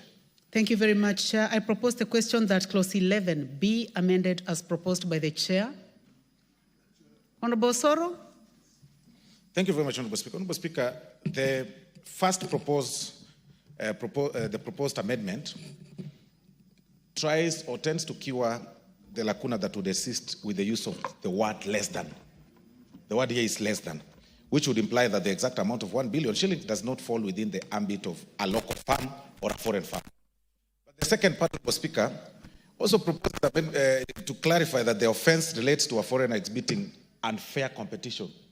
We all agree of sometimes the issues of unfair competition arising from tenders, Honorable Speaker, where able and well-resourced companies, foreign companies, Honorable Speaker, they elbow out the local companies, Honorable Speaker, because of such ambiguity and lack of clarity, Honorable Speaker, on this, in this bill as currently is, or the act as currently is. So this particular part, Honorable Speaker, seeks to clarify that the offense is an offense that relates to a foreigner exhibiting such unfair competition to the detriment of the local contractors, Honorable Speaker, or local business people, Honorable Speaker. So I support, Honorable Speaker. Honorable Charles. Members who want to contribute, you may go to the intervention. Chair, while I support this clause,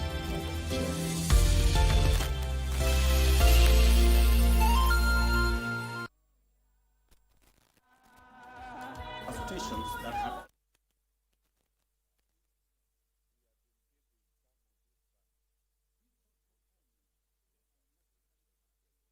navigating physical offices, standing in long queues, and enduring avoidable delays and inconveniences.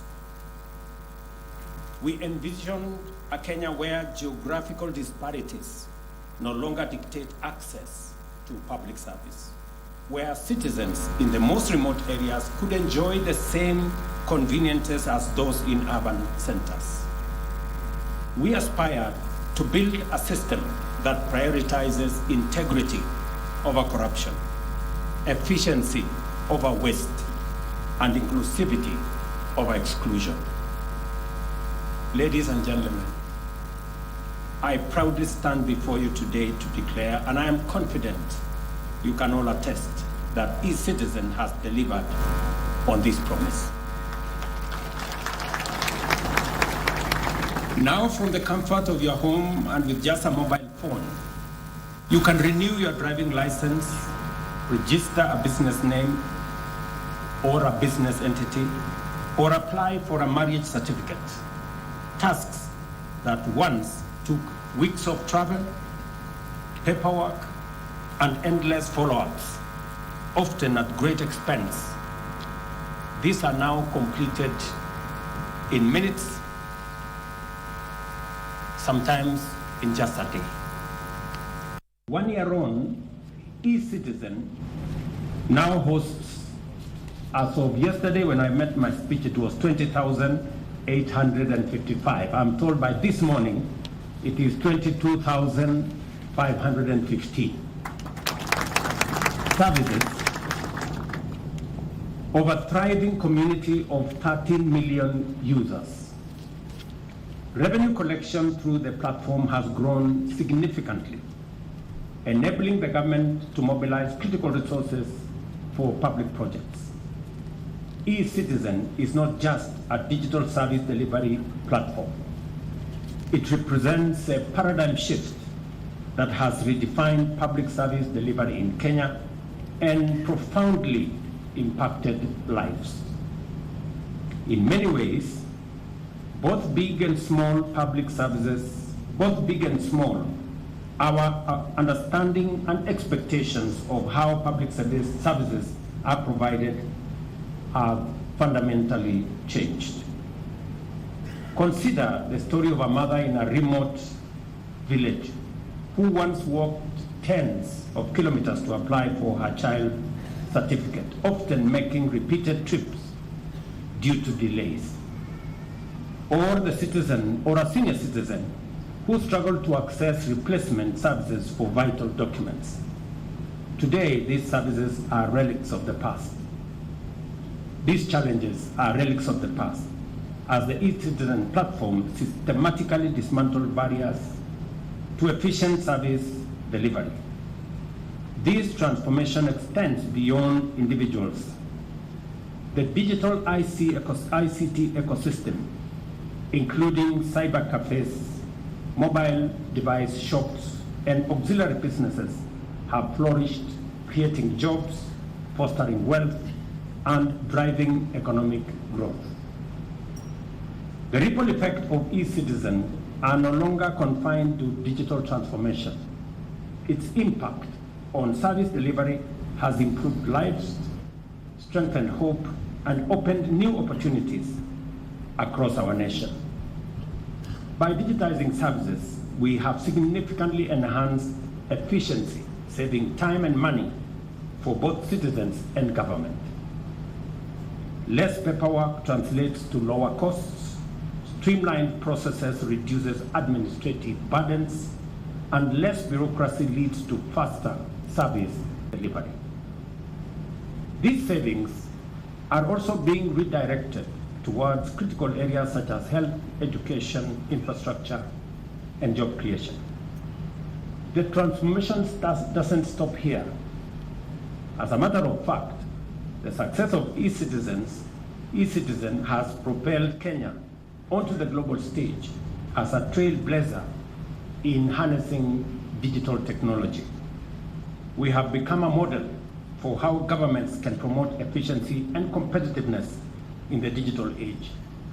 Consequently, I have received many requests to facilitate benchmarking exercises and inquiries for lessons and insights from several countries across our continent.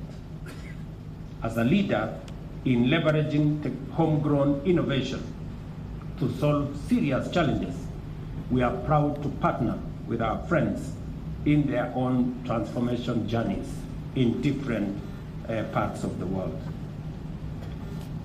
But we will not allow ourselves to get carried away by our achievements and risk letting the future sweep past us while we celebrate. We must not and cannot stop here. Even as we mark this remarkable occasion, we are already looking ahead to map our way further into the future. We are making significant investments in better technology, expanding the national fiber optic infrastructure, and ensuring that reliable and affordable internet is accessible to all Kenyans. Accordingly, I have directed the ICT Ministry to accelerate these initiatives, and I had a candid conversation with the Minister and her team yesterday. You understand what we're doing? We are also implementing favorable tax policies and incentives to make smartphones and data affordable for every citizen so that we leave no one behind. Artificial intelligence is the next frontier, and we are already witnessing its transformative potential. AI offers opportunities to reimagine service delivery. For instance, an AI-powered chatbot on eCitizen could provide instant solutions to inquiries, reducing wait times and minimizing opportunities for fraud. With AI, we can move from reactive to proactive service delivery, anticipating the needs of citizens and designing solutions that meet their expectations. By responsibly leveraging public data, we can shift from citizen-centered approaches to citizen-driven solutions, ensuring that our services meet the unique needs of every Kenyan. As we celebrate the remarkable achievements of eCitizen, we must remain steadfast in our commitment to innovate and the whole ecosystem around innovation and adaptation in the digital economy space. I commend our ministries, departments, and agencies for embracing this policy shift and providing public services through digital platforms. Your compliance has seen and has been the backbone of our transformation. We will be awarding some winners, the people who have excelled in making or in taking advantage of this digitization of government services today. As we recognize them, I have a list. I will send a list this morning. Give me my phone. I will send a list this morning of people who are still manga. Yeah. And I want to put them on notice. The people who still are playing games with us. The CEOs of the following entities are put on notice. Let's hold on. Because when I went out to campaign, I remember making one statement that was fundamental. I said in my administration, there will be no money to steal. And part of that journey of making sure that there is no money to steal is through this digitization. Because through digitization, we connect service delivery to revenue collection. And you can see for yourselves that because of digitization, especially of government services and government revenue collection programs, we are seeing phenomenal increase in revenues. I gave an example the other day of KWS. You all remember what we did with KWS. When we digitized KWS and insisted that they now must all get fees and services offered by KWS must be on eCitizen, we had a lot of pushback. The tour operators did not want it. KWS staff were reluctant. And I remember calling Kanga and telling him, my friend, it's a fait accompli. The decision has been made. Get everybody to comply. There is no escape. Look at what has happened. In fact, those who were against the digitization of government services at the KWS even orchestrated, in our gates, long queues. Oh, this system is not working. The tourists are not happy because now there is a long queue. Because tour operators were charging tourists $100 and paying government $50. And they didn't want a disruption of that system. Now what has happened? We insisted. The system is working. I listened to Aisha today from KWS, I listened to Susan, and they were giving us wonderful stories about success. In fact, they have reduced on the time. Is Susan here, the lady who spoke to me at the KWS desk? Is she here? And Aisha, I don't know whether they're here. Yes, Aisha, kuja hapa mbele. So,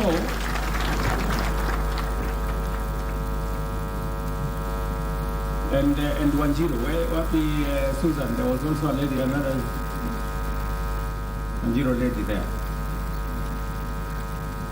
So today they were telling me that they have reduced the time they serve their clients from 5 minutes per client to 2 minutes. Where they were taking 10 minutes, they can now do it in 5 minutes. Yeah? So look at that transformation and explain to me what was that resistance about. Aisha, kuja.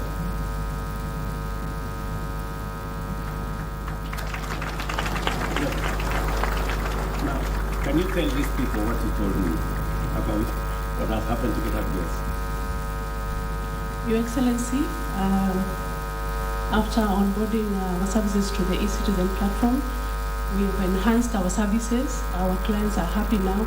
We used to serve clients, per client we used to take 10 minutes. Now it has been reduced to 5 minutes for customers who are being served at the gate. Clients with prepaid ticket, we have a prepaid ticket. You can pay at your comfort of your house or home. It only takes 2 minutes to process the client at the gate. Susan, you told me something. Yes, sir. Your Excellency, I mentioned that because our tickets have a QR code, the customer service team at the gates scan the QR code, and by doing so, they make sure that the card is valid.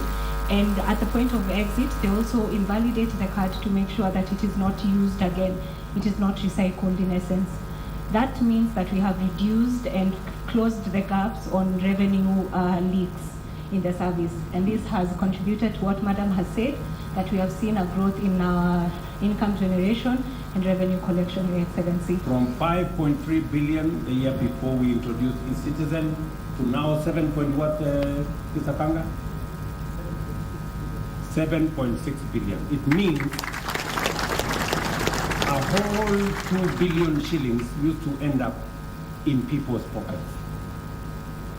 That is what, thank you very much, ladies, you are great people. Thank you very much.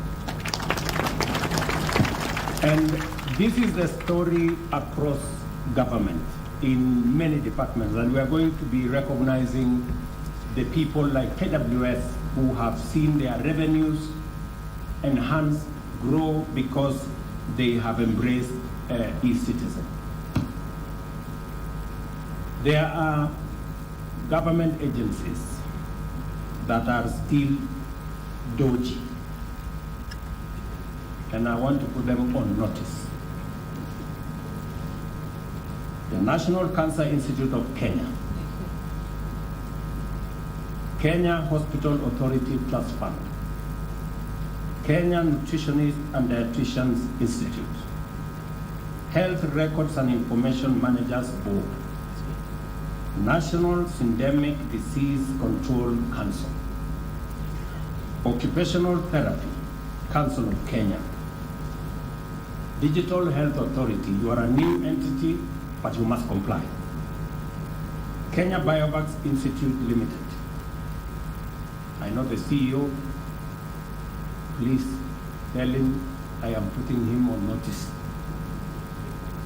Kenya National Public Health Institute, Kenya Health Human Resource Authority, Kenya Water Institute, Tanathi Waterworks Development Agency, Water Sector Trust Fund, Kenya Engineering Technology Registration Board, Kenya Ports Authority, Independent Police Oversight Authority, Private Security Regulatory Authority, Nairobi International Financial Center, Kenya Reinsurance Corporation, Financial Reporting Center, Kenya Institute of Supplies Management, Consolidated Bank of Kenya, Development Bank of Kenya, Kenya Accountants and Secretaries National Examination Board, Institute of Certified Public Accountants of Kenya, Institute of Certified Secretaries, Energy and Petroleum Regulation Authority, Kenya Power Company Limited, Rural Electrification and Renewable Energy, Geothermal Development Company, GTC, Kenya Petroleum Refineries Limited, National Defense University, the Kenya Space Agency, the Kenya Shipyard Limited. These entities have yet to comply with my directive that their services and payments and revenues must be on e-citizen platform so that Treasury can follow on the revenues that are being collected by government. They have 1 week to comply. They have 1 week to comply. Otherwise, they know what to do. They can make use of the door. It's as simple as that. Number 2, we still have government agencies that, yes, they have come to the citizen platform, but once in a while they retreat to go and pay or use alternative means of payments, including games with some banks. I want a record in the last 3 months of government agencies that are already on the e-citizen platform but have decided to use alternative means with gray spaces so that we can take action against the people who are undermining transparency in the collection of public resources. Mr. Ochieng, I want that list on my desk in the next 3 days. Yes. We cannot continue to collect public money in gray areas and in dark corners.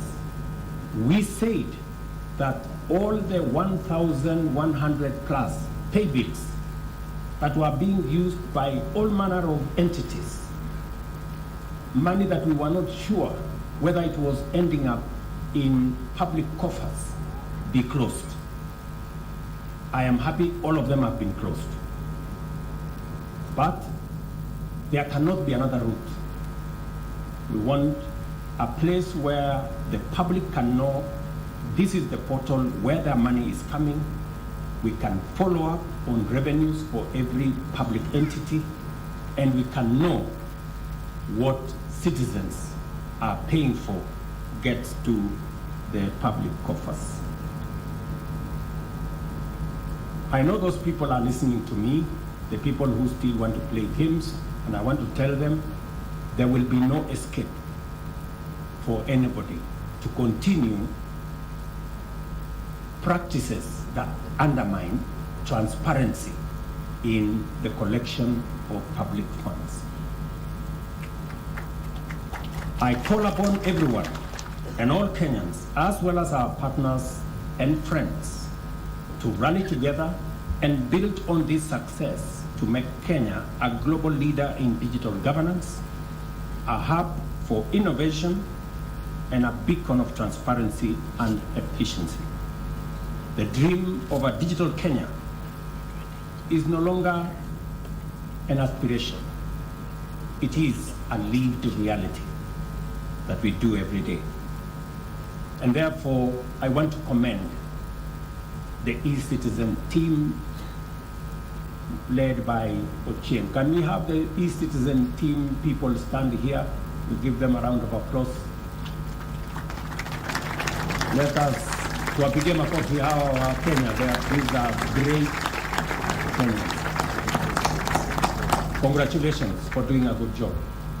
And you have my support as you make sure that every government service is brought onto the digital platform, and make sure that every cent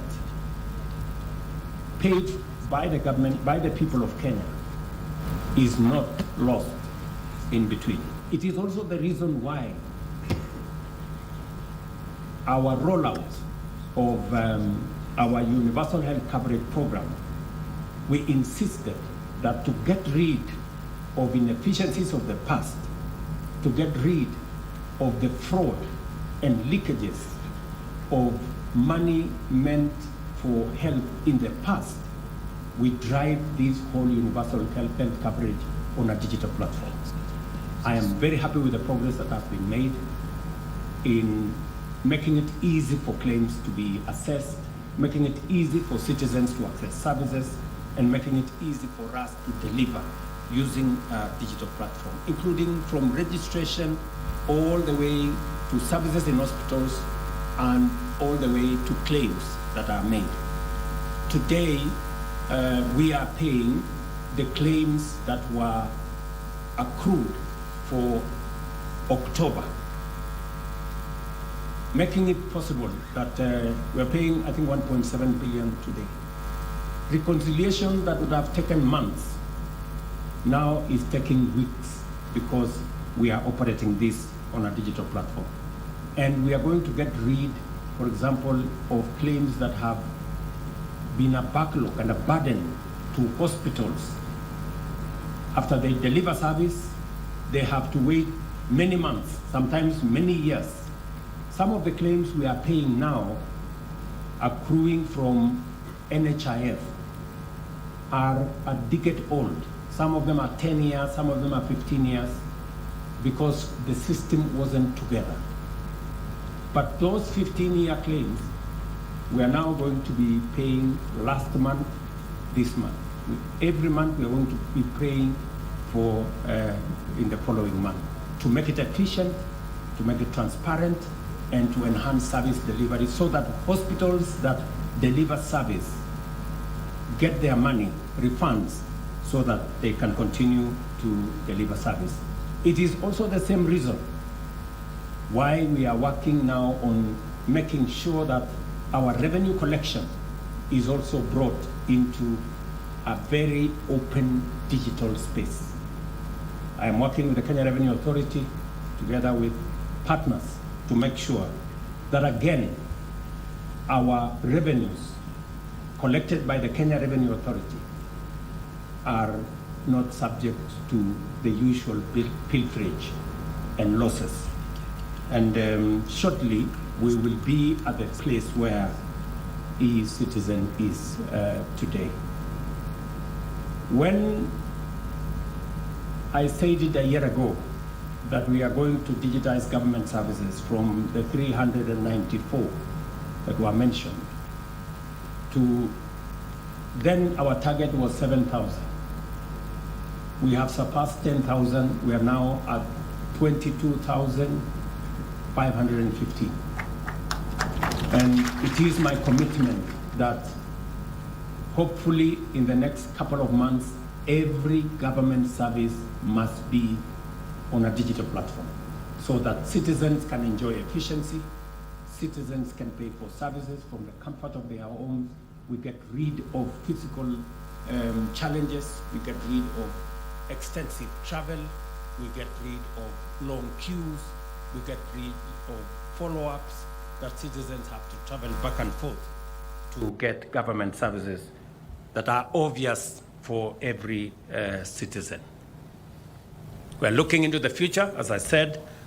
Moving this to the next level is to make sure that we also have a digital ID we can pay for government services. I am very happy that from, is it today or tomorrow, we are running the first pilot of paying our cash transfer on e-citizen.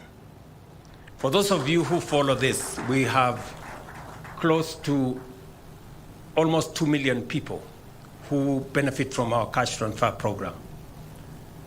I made 2 commitments on cash transfer.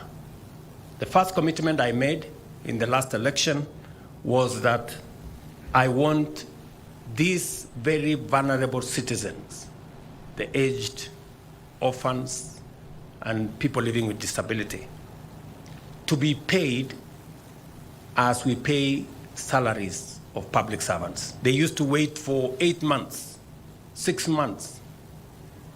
You know, I'm very happy that now we have implemented, we are paying as we pay salaries. That was my first commitment. My second commitment was that these very deserving beneficiaries had to queue in banks, travel many kilometers to be able to get their stipends paid.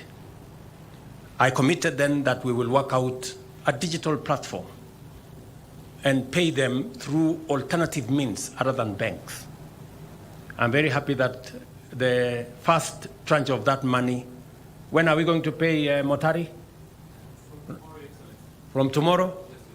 Very good. So from tomorrow, we will begin to pay for those Kenyans on a digital platform. They don't have to queue in banks. They don't have to travel many kilometers. They can get their money from the comfort of their villages. Yeah? So it's another very proud moment for me as we accomplish some of the commitments that we have made and transform our country by making sure that government services, delivery of government services, and for payments that citizens either have to receive from government or to pay to government is seamless, is efficient, and is fraud-free. Imagine a Kenya where no one is left behind, where opportunity knows no barriers, and where technology bridges the gap to prosperity for every citizen. This is the Kenya we are building, and together, I mean together, we will make it happen.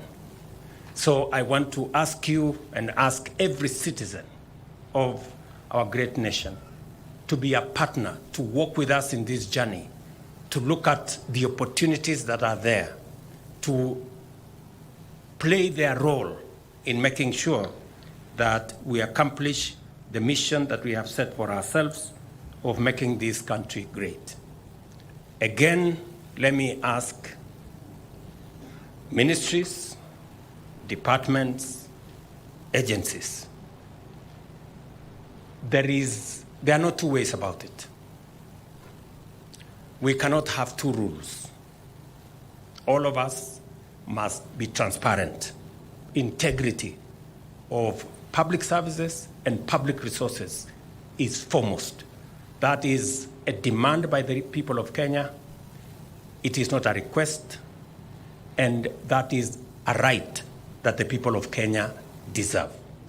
And it is our duty and responsibility to deliver on it. And I promise you, I am committed to it, and you are either coming along with me in making sure that we deliver on this commitment. I don't want to say what will happen if you don't. So thank you very much. This is a very proud moment for me that we are on course on making sure that Kenya moves to the next level. As I said, we are going to confound our critics. They will, I'm sure they will have nowhere to hide as we go forward. And they will know that we meant every commitment that we made. And we intend. I personally will lead in making sure that we deliver on every commitment we made to the people of Kenya, because it is the least that we can do in making our contribution as leaders of the moment in taking our country to the next level. It is a commitment we made, and it is a right that the people of Kenya deserve, and it is a contribution that those of us who have the privilege to be leaders, it is ours to deliver on that commitment. So, asanteni sana, I wish you well. I know there is a lot of work to be done in many other fields, and I look forward to working with all of you. Asanteni sana, God bless you.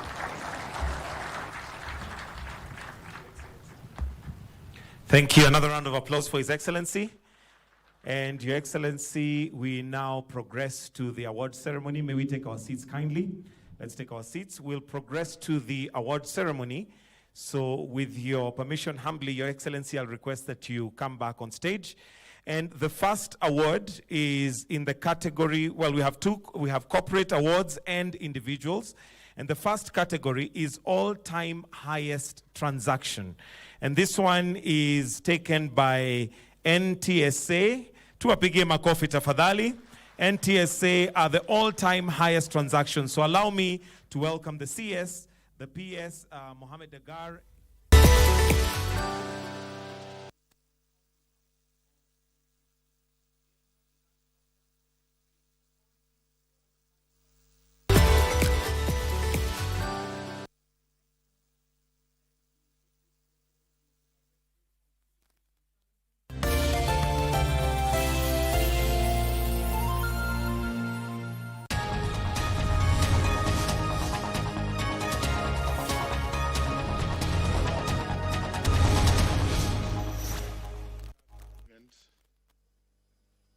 Amendment number 4, Bill, National Assembly Bill number 45 of 2024. Thank you, Honorable Speaker.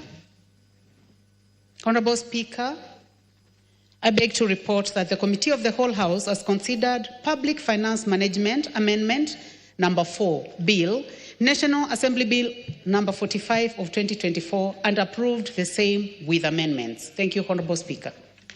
Mover.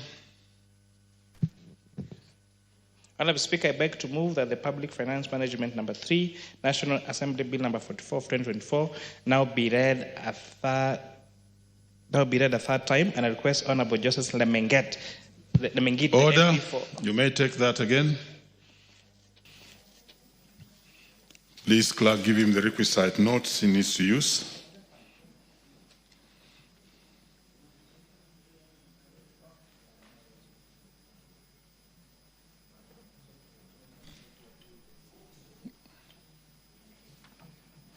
Thank you, Honorable Speaker, and sorry for that. Honorable Speaker, I beg to move that this House do agree with the committee in the said report, and I request Honorable Joseph, the MP for Mugwen, to second the motion for agreement with the report on the Committee of the Whole House. Honorable Speaker, I second. Thank you. Very well, honorable members. I now propose the question, which is that the House do agree with the committee in the said report. Again, honorable members, we postpone the putting of the question to the next session.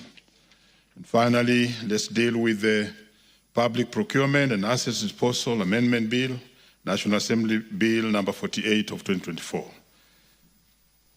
Chairperson. Thank you, Honorable Speaker. Honorable Speaker, I beg to report that the Committee of the Whole House has considered the Public Procurement and Asset Disposal Amendment Bill, National Assembly Bill number 48 of 2024, and its approval thereof with amendments. Thank you, Speaker. Mover. Honorable Speaker, again, I really want to thank the committee for the great discussion that we had yesterday during the second reading, and the great insights that you've given and you've reached this bill on ensuring that procurement in this country benefits Kenyans, and that procurement can be used as a tool of economic development, making sure that we seal all the loopholes that are used by unscrupulous contractors and tenderers to reap off money that belongs to Kenyans, by denying us the value for money for our projects, for delayed projects, and also for delayed payments. So we are hoping that this bill now address all those particular matters, and look forward to seeing the accounting officers and entities making sure that they adhere to the law, hopefully that this bill passes through the third reading. So, Honourable Speaker, I beg to move that the Public Procurement and Asset Disposal Amendment Bill, National Assembly Bill number 48 of 2024, be... No. Honourable Speaker, I beg to move that the House do agree with the committee in the said report, and I ask the Honourable Laisula Nesuda to second.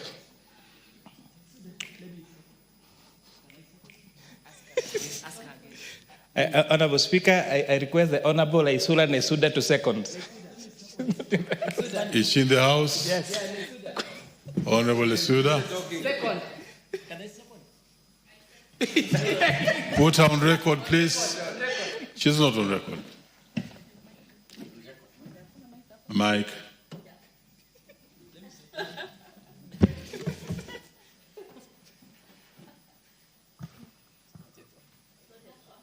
Any mic near that? Please, any mic around that area? Any other mic?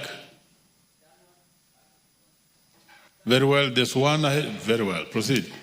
I strongly second. Very well. Honourable members, I now propose the question, which is that the House do agree with the committee in the said report. And again, honourable members, we shall postpone putting of the question to the next session. Next order. Order number 17, the Higher Education Loans Board Amendment Bill, National Assembly Bill number 58 of 2022. Resumption of debate.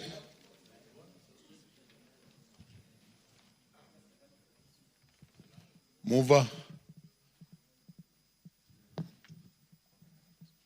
Had you been seconded?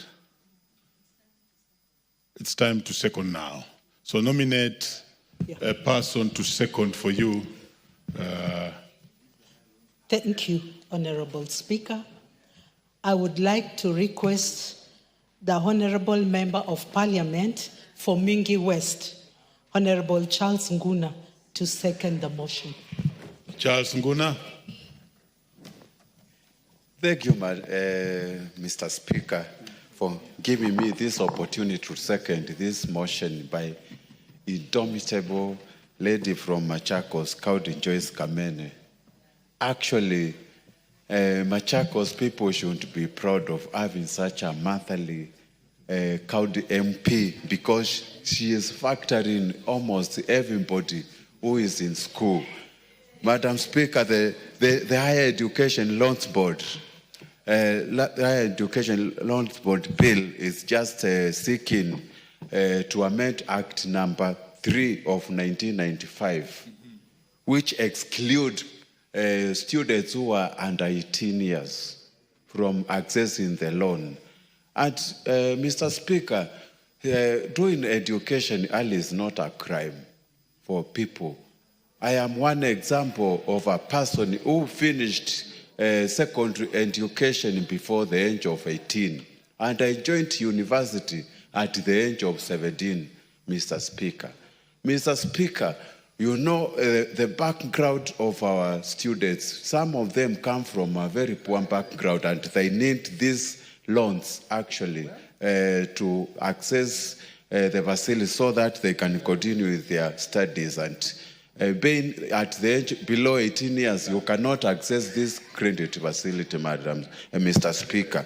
Mr. Speaker, that is why I am saying it is important to follow the Constitution of 2010, which actually says nobody should be discriminated under any grounds. And by this law, which came 1995, discriminating the students who are under 18, not accessing this loan, it is amounting to discrimination, and we are breaking the Constitution of 2010.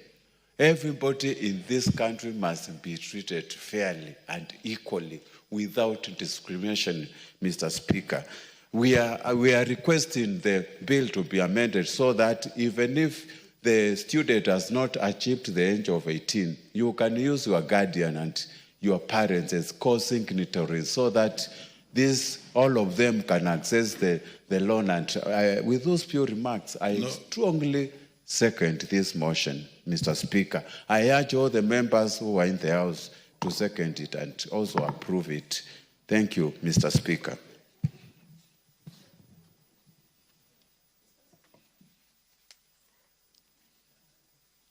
Bring me the document.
Very well, honorable members. I now propose the question that the Higher Education Loans Board Amendment Bill, National Bill number 58 of 2022, be now read a second time.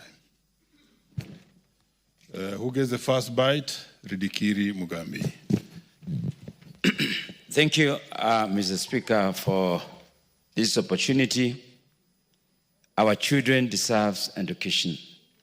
Those ones who are lucky to have parents who can take them to school early enough for them to be ready for university at the age of 17, like Honorable Muguna, they need to be accommodated.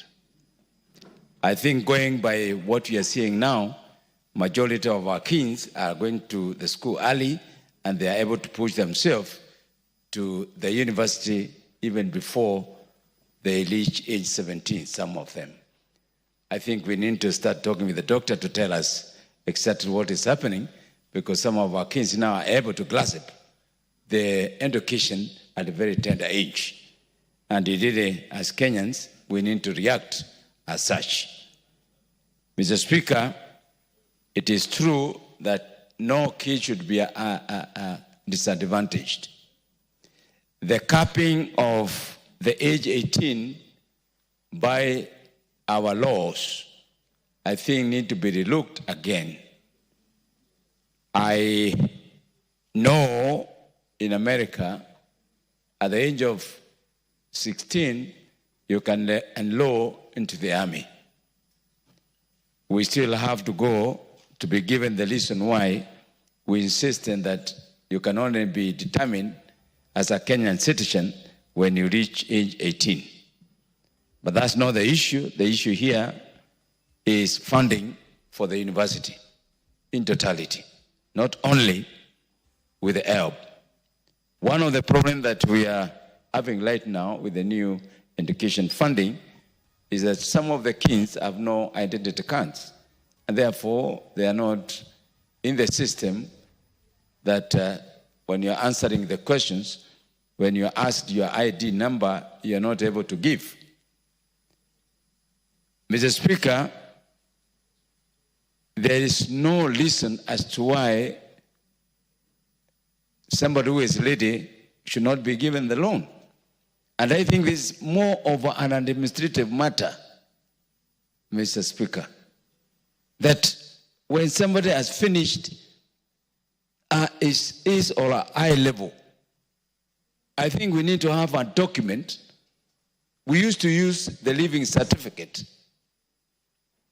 The question is that living certificate a legal document that a student can use to apply for higher education loans? I think it should. On top of that, we have parents and guardians, so that they become point of reference. In any case, even if you are more than 18 years, your parent will still sign the documents for you. So strictly speaking, there's no reason why a kid of 17 years and has qualified to go for higher education should be denied access to the loan to fund his or her education. I want to thank Madam Joyce for this. It may look simple, but it's going to raise a question that majority of our parents out there would have asked, and we can't blame them. My kids went to the university at age 17, and they're lucky enough they had their passports and the privilege of using it. But how many kids have passports? And that's a misnomer that we didn't need to collect. Because if, as a kid, you have a passport, and you can use it, but when you don't have an ID, you can't. So how many kids have passports? So I think that advantaged people like us, members of parliament, we're able to push for passport for our kids. It will discriminate against the kids from the poor families.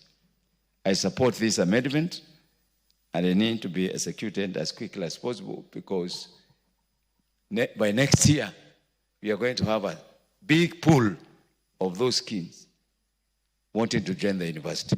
I support the bill. Microphone. Very well. The Honorable James Nikal.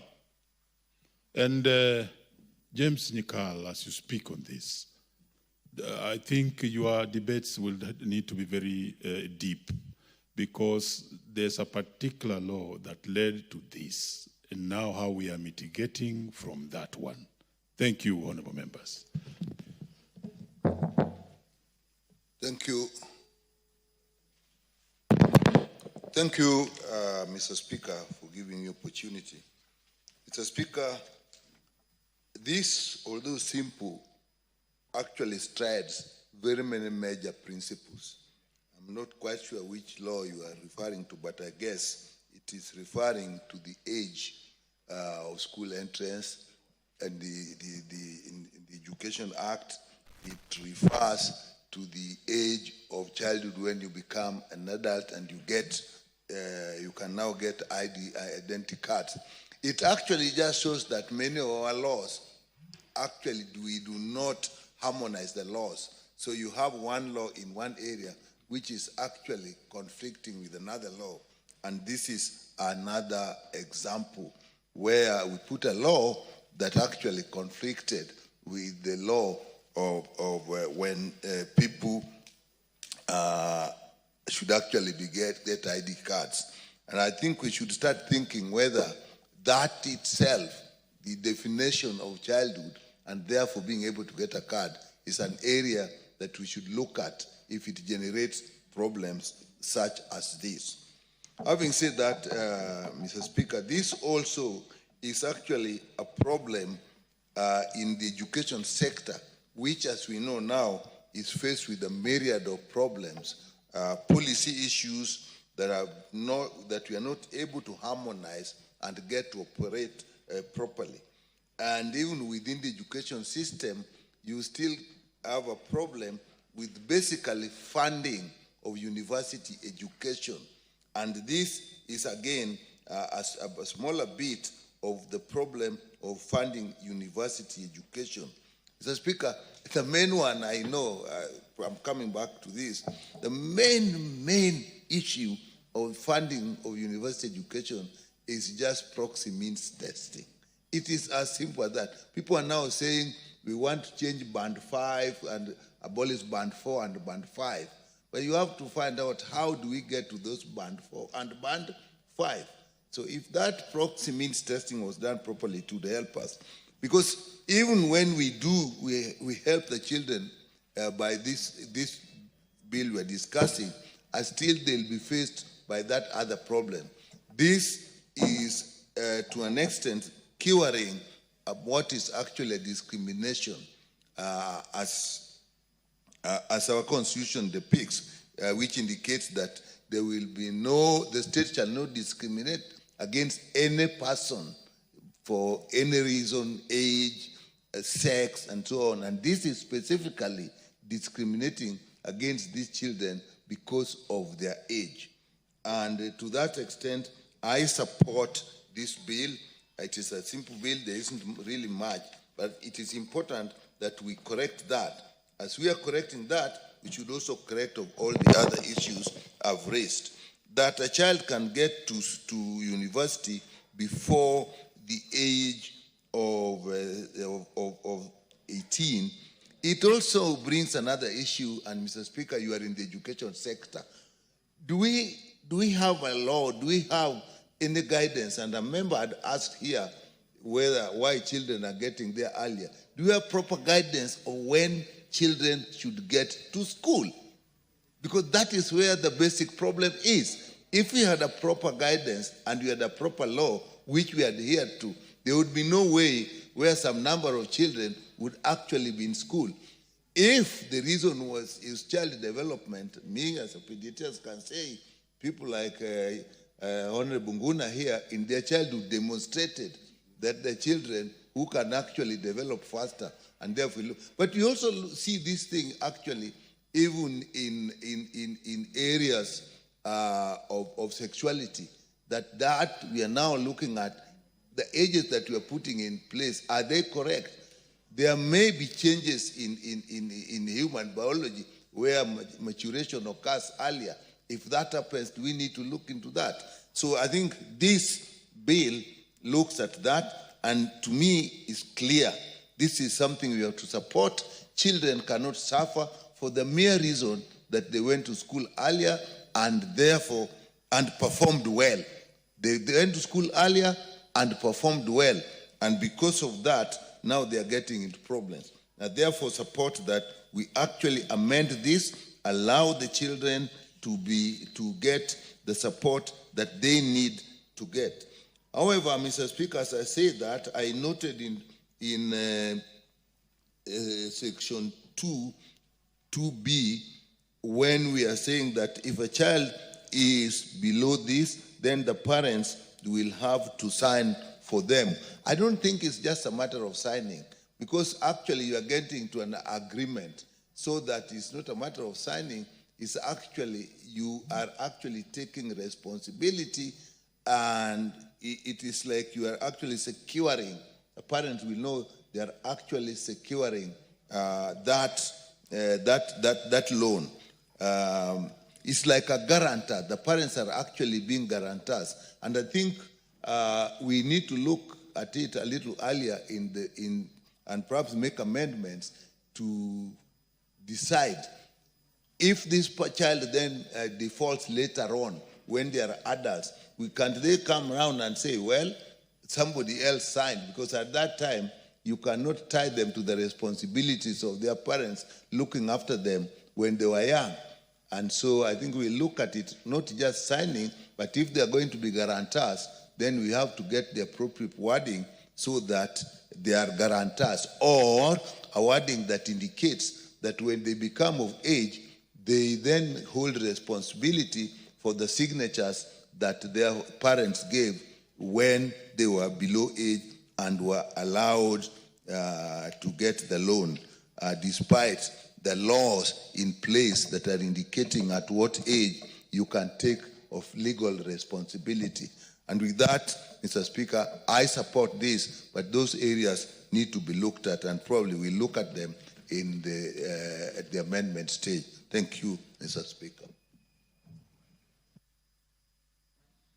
I think, Honorable Member, you spoke for many of us, because after the 2010 Constitution, the amendments in the Education Act tried to put an age, the minimum age for one to join school. So later on, this House will have to also deal with that, because that's how we ended up there. And number two, the new children now grow up very fast, and we should not limit the time they enter school.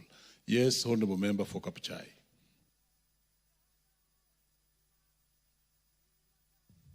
Thank you very much, Honorable Speaker, for giving me this time to contribute. And on the onset, Mr. Speaker, I want to support strongly. The support that I'm giving, Mr. Speaker, in this amendment, first, this House and this government must know, it must know, Mr. Speaker, that education has become dynamic. Days are gone, Mr. Speaker. Days are gone when students who are joining schools were told to repeat classes because they have not passed exams of those classes.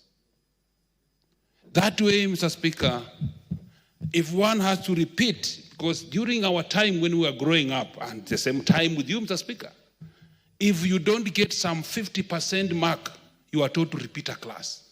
That could procrastinate some age. Right now, the new systems, the dynamic systems, Mr. Speaker, now is that a child does not repeat a class.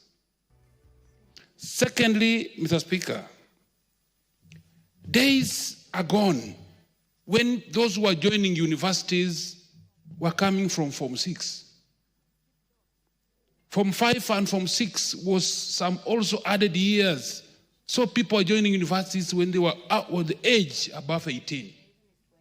Currently, Mr. Speaker, going by the 844 system, Mr. Speaker, you find a child who has not repeated a class doing his Form 4 or half Form 4 at the age of 16.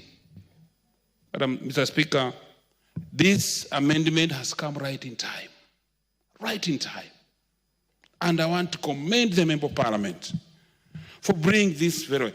The only very urgent thing, Mr. Speaker, that we need to put into consideration as HELP, Higher Education Loans Board, must also consider is timely funding. So that let those students who are joining university know their fate of how much they have been funded 6 months before joining. So that, Mr. Speaker, the same students can now appeal. When they appeal, Mr. Speaker, and then the appeals board consider their appeals 2 months or 1 month before they join, so that students who are joining universities can join and enjoy the fruits of their hard work. Mr. Speaker, we also must talk of adequate funding. Funding, Mr. Speaker, is giving each, as I talk today, the current funding model with its problems, I'm starting to get calls that those students who appealed, who placed in wrong bands and appealed, have not been given feedbacks, and they're going to sit for the semester exam, and most universities have a zero balance, Mr. Speaker, that if you don't clear fees, you don't sit for the exam. So there are no exam guards. I want this thing be expedited very fast, so that some of these funding models, we go to the funding model that will assist most of our students. If this current funding model was assisting during our time, Mr. Speaker, you and me, we wouldn't be where we are. We wouldn't have graduated. This is the harshest models. And if we can go by way of doing these things, Mr. Speaker, what I'm happy of, and very much happy of, is that this amendment, Mr. Speaker, will cure the problems that we've had from Higher Education Loans Board. And also, I will also urge, Mr. Speaker, that as we do this, let us make the application of this funding be very simple, Mr. Speaker. During your time and my time, Mr. Speaker, we were applying on simple, just fill a form, take to the office, and get the money. Okay, Mr. Speaker, that had no much complications. Currently, Mr. Speaker, the system of application, which is very digital, some students go to the cyber, and the man in charge of the machine operating the cyber fills general information for every student. generalizes out. So let also go, Mr. Speaker, to see even how the application system is made. Let us also go in line. If we can come to the simplest method of application, even, Mr. Speaker, we know that these students stay with us. They stay in locations. Let the chief sign a form and that is all. If we go to that system, Mr. Speaker, we shall solve the problems. Every child in this Kenya has a chief or assistant chief and a DO. If the signature is enough, Mr. Speaker, we shall solve the problems. Otherwise, I support the bill, and Mr. Speaker, thank you for giving me this time to represent this and represent the people of Kabuchai in this House to talk about this bill. Thank you very much, Mr. Speaker. The Honorable Irene Mayaka. Thank you, Honorable Speaker. Honorable Speaker, I also stand to support this very timely amendment bill by my good friend, the Honorable member from Machakos. And Honorable Speaker, I just want to say, first of all, that this is very timely. For us who are new age parents who our children complete Form 4 while they are way below 18 years old, this is very timely for very many parents because help has been very beneficial to majority of us. And as most members have rightly put it, is that our children nowadays are growing up pretty fast. They are very sharp and they are very exposed to the world. So they know a lot of these things. And Honorable Speaker, maybe this is also a ripe time to also discuss about us reducing the age of when one acquires a driving license. We need to get into that conversation as well, Honorable Speaker, because majority of countries, even in Africa, have already gone that direction. We shouldn't be waiting until 18 years old when our children can be able to access some of these things. Honorable Speaker, but also, even as we support this, and just as the Honorable member who spoke just before me has pointed out, we still have a lot of hiccups on the new funding model that needs to be resolved. So even as we are seeking to pass this particular law, it means we are going to add additional problems if we don't have that, the hiccups sorted out. And this is just to urge the Ministry of Education, Honorable Speaker, to look at some of these hiccups and quickly resolve them. But also, having said that, Honorable Speaker, for me, the issue that I do have in our country is that we do not like to do what we call a grandfather assistant. What I mean by this, Honorable Speaker, is, for example, if you are in a school that has made a decision to change their school uniform, what they do is that the new ones who come from Form 1 are told to now start buying the new school uniform as the other ones exit. Same thing with the system. Even in the banking industry, Honorable Speaker, when they are changing to a new system, they don't just quickly change into that new system. They first of all pilot, try it out in 1 or 2 places. If it works, then now you can be able to sort out what gaps you have, and then now finally have the system transferred to the whole to the whole environment. For me, Honorable Speaker, like for example, for this funding model, I wish we had even begun with one institution. Have one institution access this funding model, see what gaps are are emanating from that, fix those gaps, and then now implement it in another institution as well. That way, we are able to actually cater for all students, because as it is right now, most students who have just begun their first semester are not able to even start accessing exam cards, and exams are just around the corner, Honorable Speaker.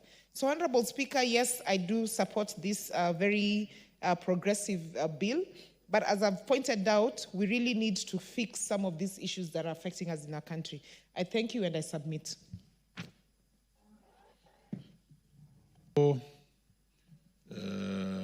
There's the Honorable Member, Women Rep Kisi, or is it Nyamira? Nyamira, proceed. Thank you, Honorable Speaker, for giving me this opportunity so that I can also support the member for Machakos for her amendment to the Higher Education Loans Board. Honorable Speaker, the 2010 Constitution provides that every child should get education. Honorable Speaker, when we look at this higher education bill or act, which was put in place and which was hindering any student who is 17 years and below not to access the loan. Honorable Speaker, we realize that this is discrimination of the highest order. Honorable Speaker. Honorable Speaker, the Higher Education Loans Board facilitates and assists students who are very poor, who come from very poor backgrounds. And you know, Honorable Speaker, those of us who went through colleges and we were taught that students or children come from different backgrounds, and sometimes you find quick learners and there are slow learners. For the quick learners, Honorable Speaker, sometimes they finish school before the 18 years, which is put in the act, and they need to proceed to university. We cannot have an act which is punitive, Honorable Speaker. That is even why, when we look at the funding itself from HELP and from the funding model and from the funding board, we realize that there are several loopholes which have made students even to drop out of school. Right now, Honorable Speaker, students are about to sit for their exams. Of course, we know that the funding board was taken to court, and it's not able to facilitate us at now. But the ministry has to give directives on what should be done for those students who were supposed to benefit from this fund, but who were not able to benefit because there are court cases. Honorable Speaker, we want, as a country, to know that sometimes we have done so badly that even we have made students to drop and even to go to places where we cannot even be able to trace them simply because of some laws which do not even make sense. So, Honorable Speaker, I want to urge this House to pass this bill, and also I want to urge the ministry to give good direction on what age the students are supposed to be in school right from nursery. If those directives are there, then, Honorable Speaker, they are not followed. There are no good guidelines.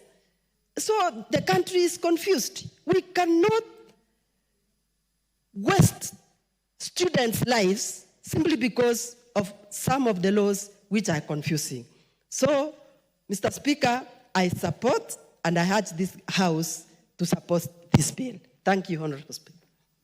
Honorable Makali Mulu.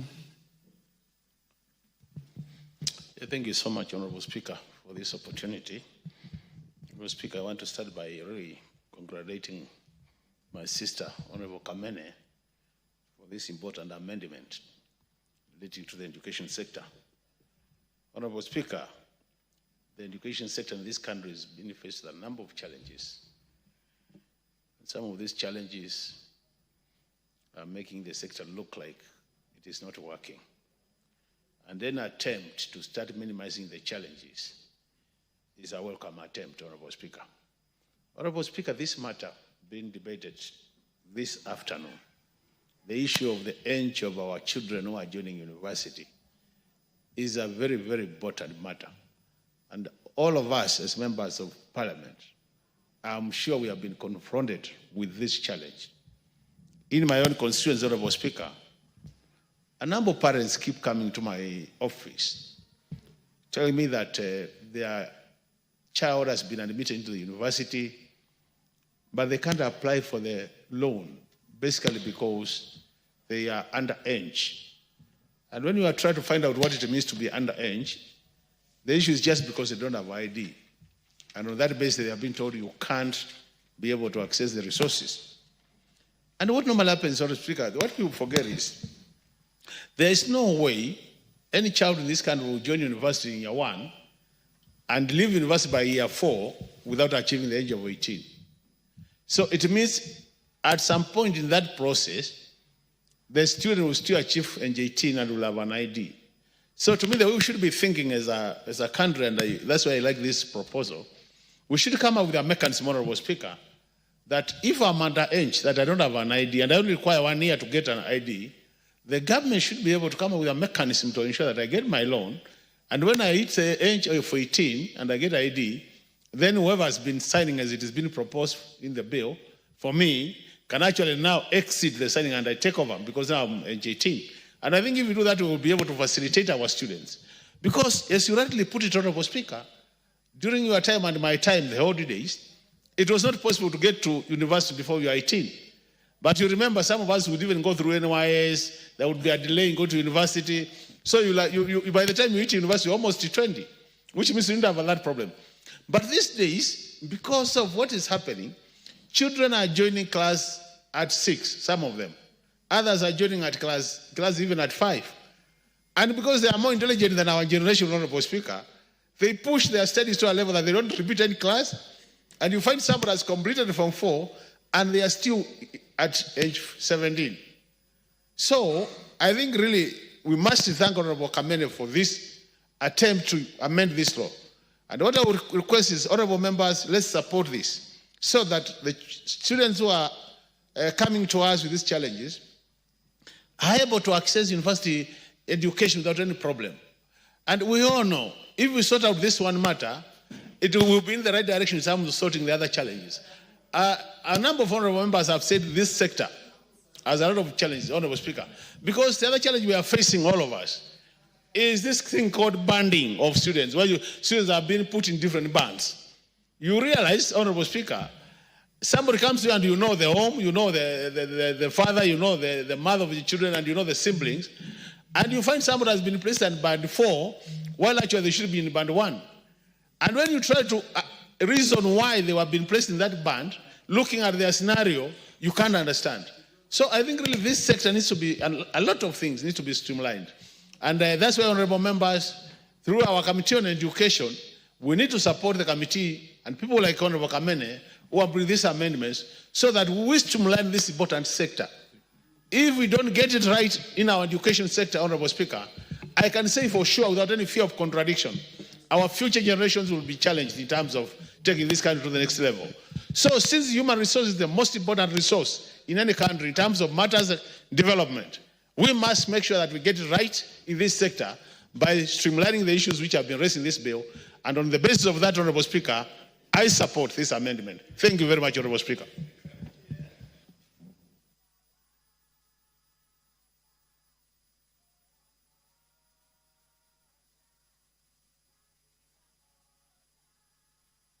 The Honourable Member for Mgwen.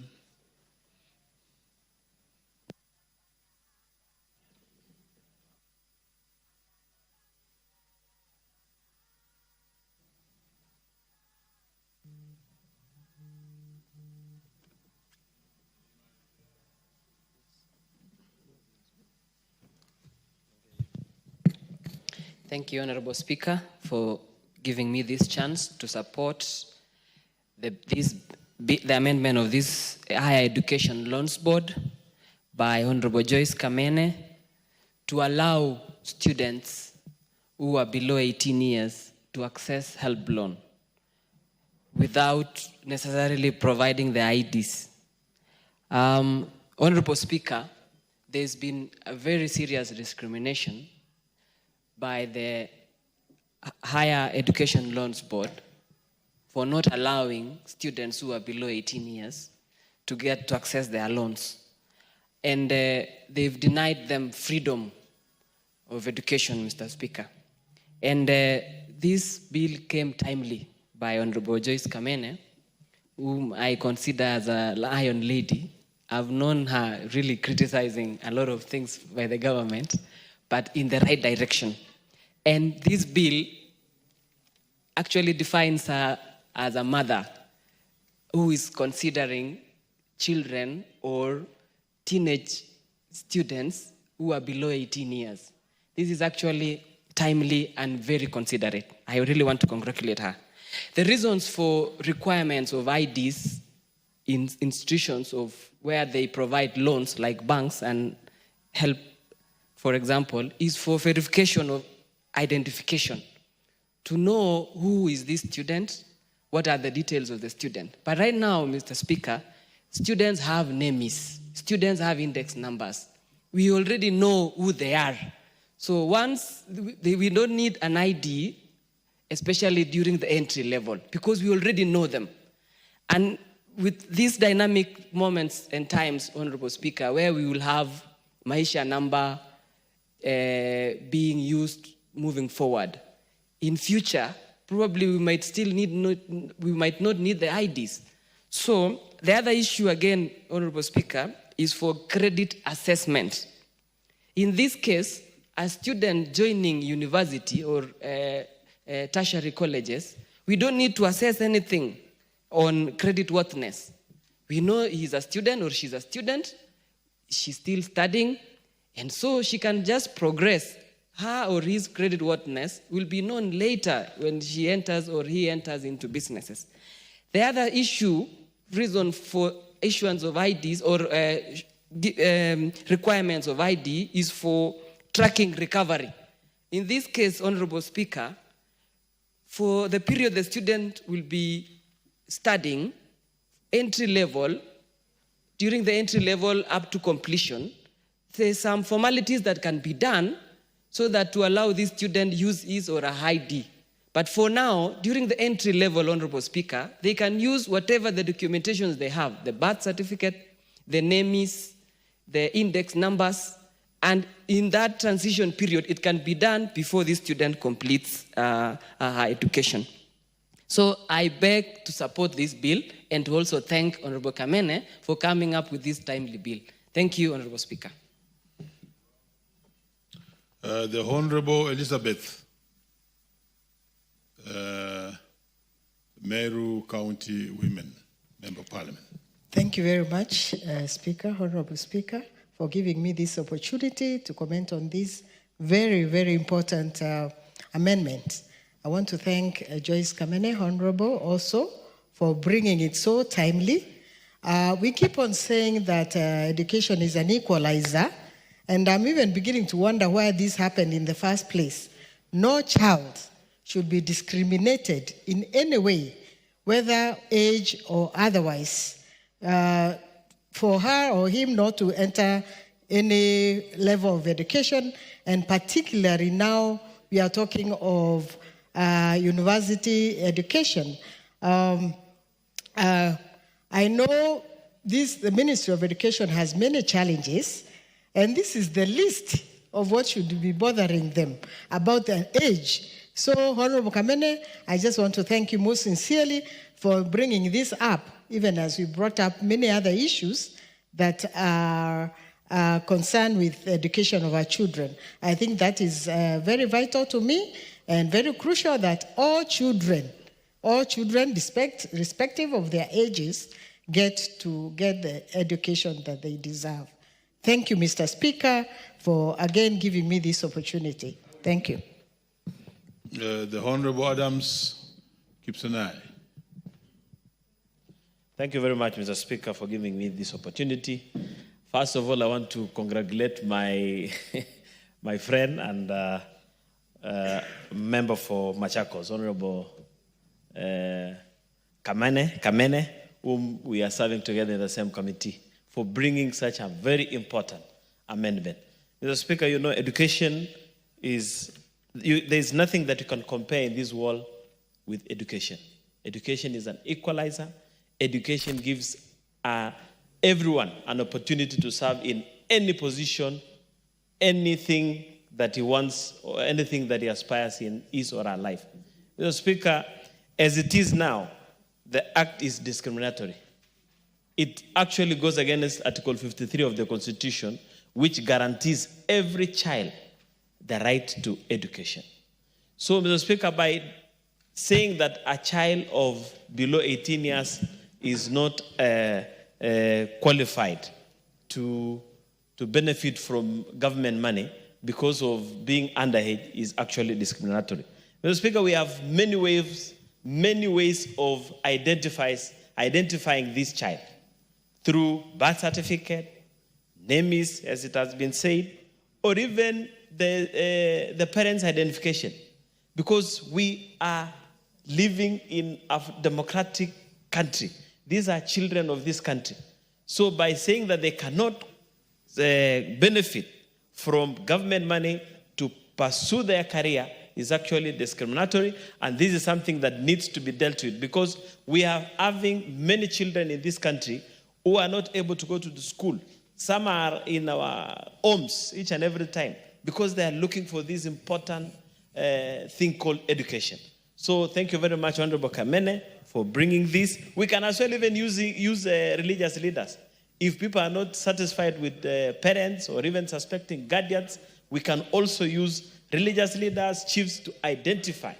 So in short, let's support Honorable Kamene's amendment, and I think it will bring the sanity that we all require in that education sector. Thank you very much, Mr. Speaker. Honorable Paul Biegon.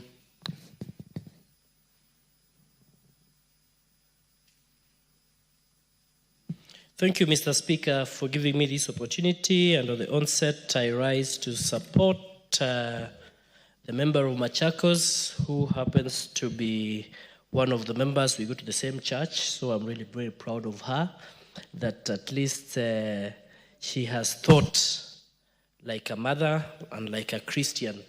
Because, Mr. Speaker, if really we want to transform Kenya into a middle-income country by enhancing access to education and ensuring an educated workforce to drive economic development, then some barriers have to be removed. And some of the barriers which are hindering it is this one.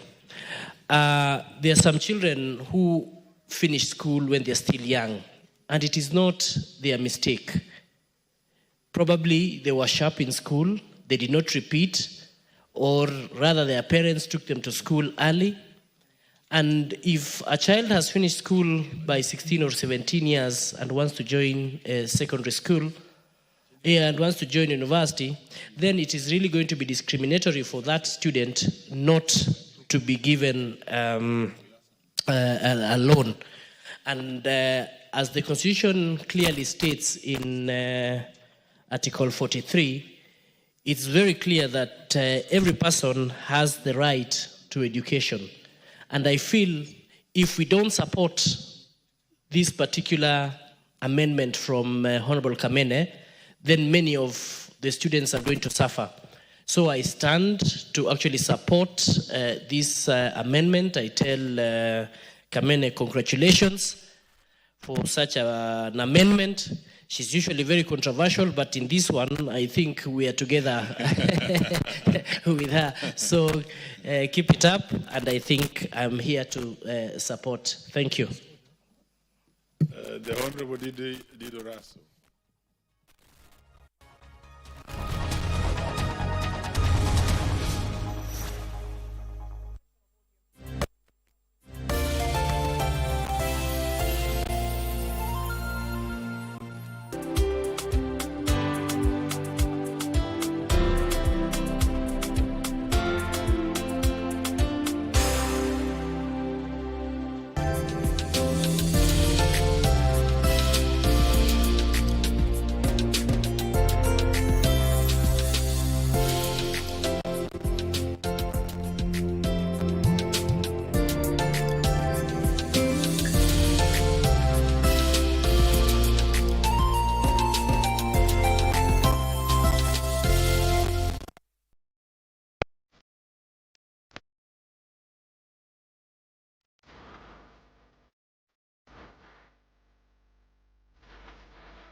Are you looking for a brand-growing outdoor advertising with beautiful simplicity and an artistically inspired choice? Look no further. Our 40 years of credible reputation and experience will give you exceptional brand traction. Nimeona ziko kila mahali. Hizi basi zinaanza juu kwenye shingo, kifuani. Niko na shida sana.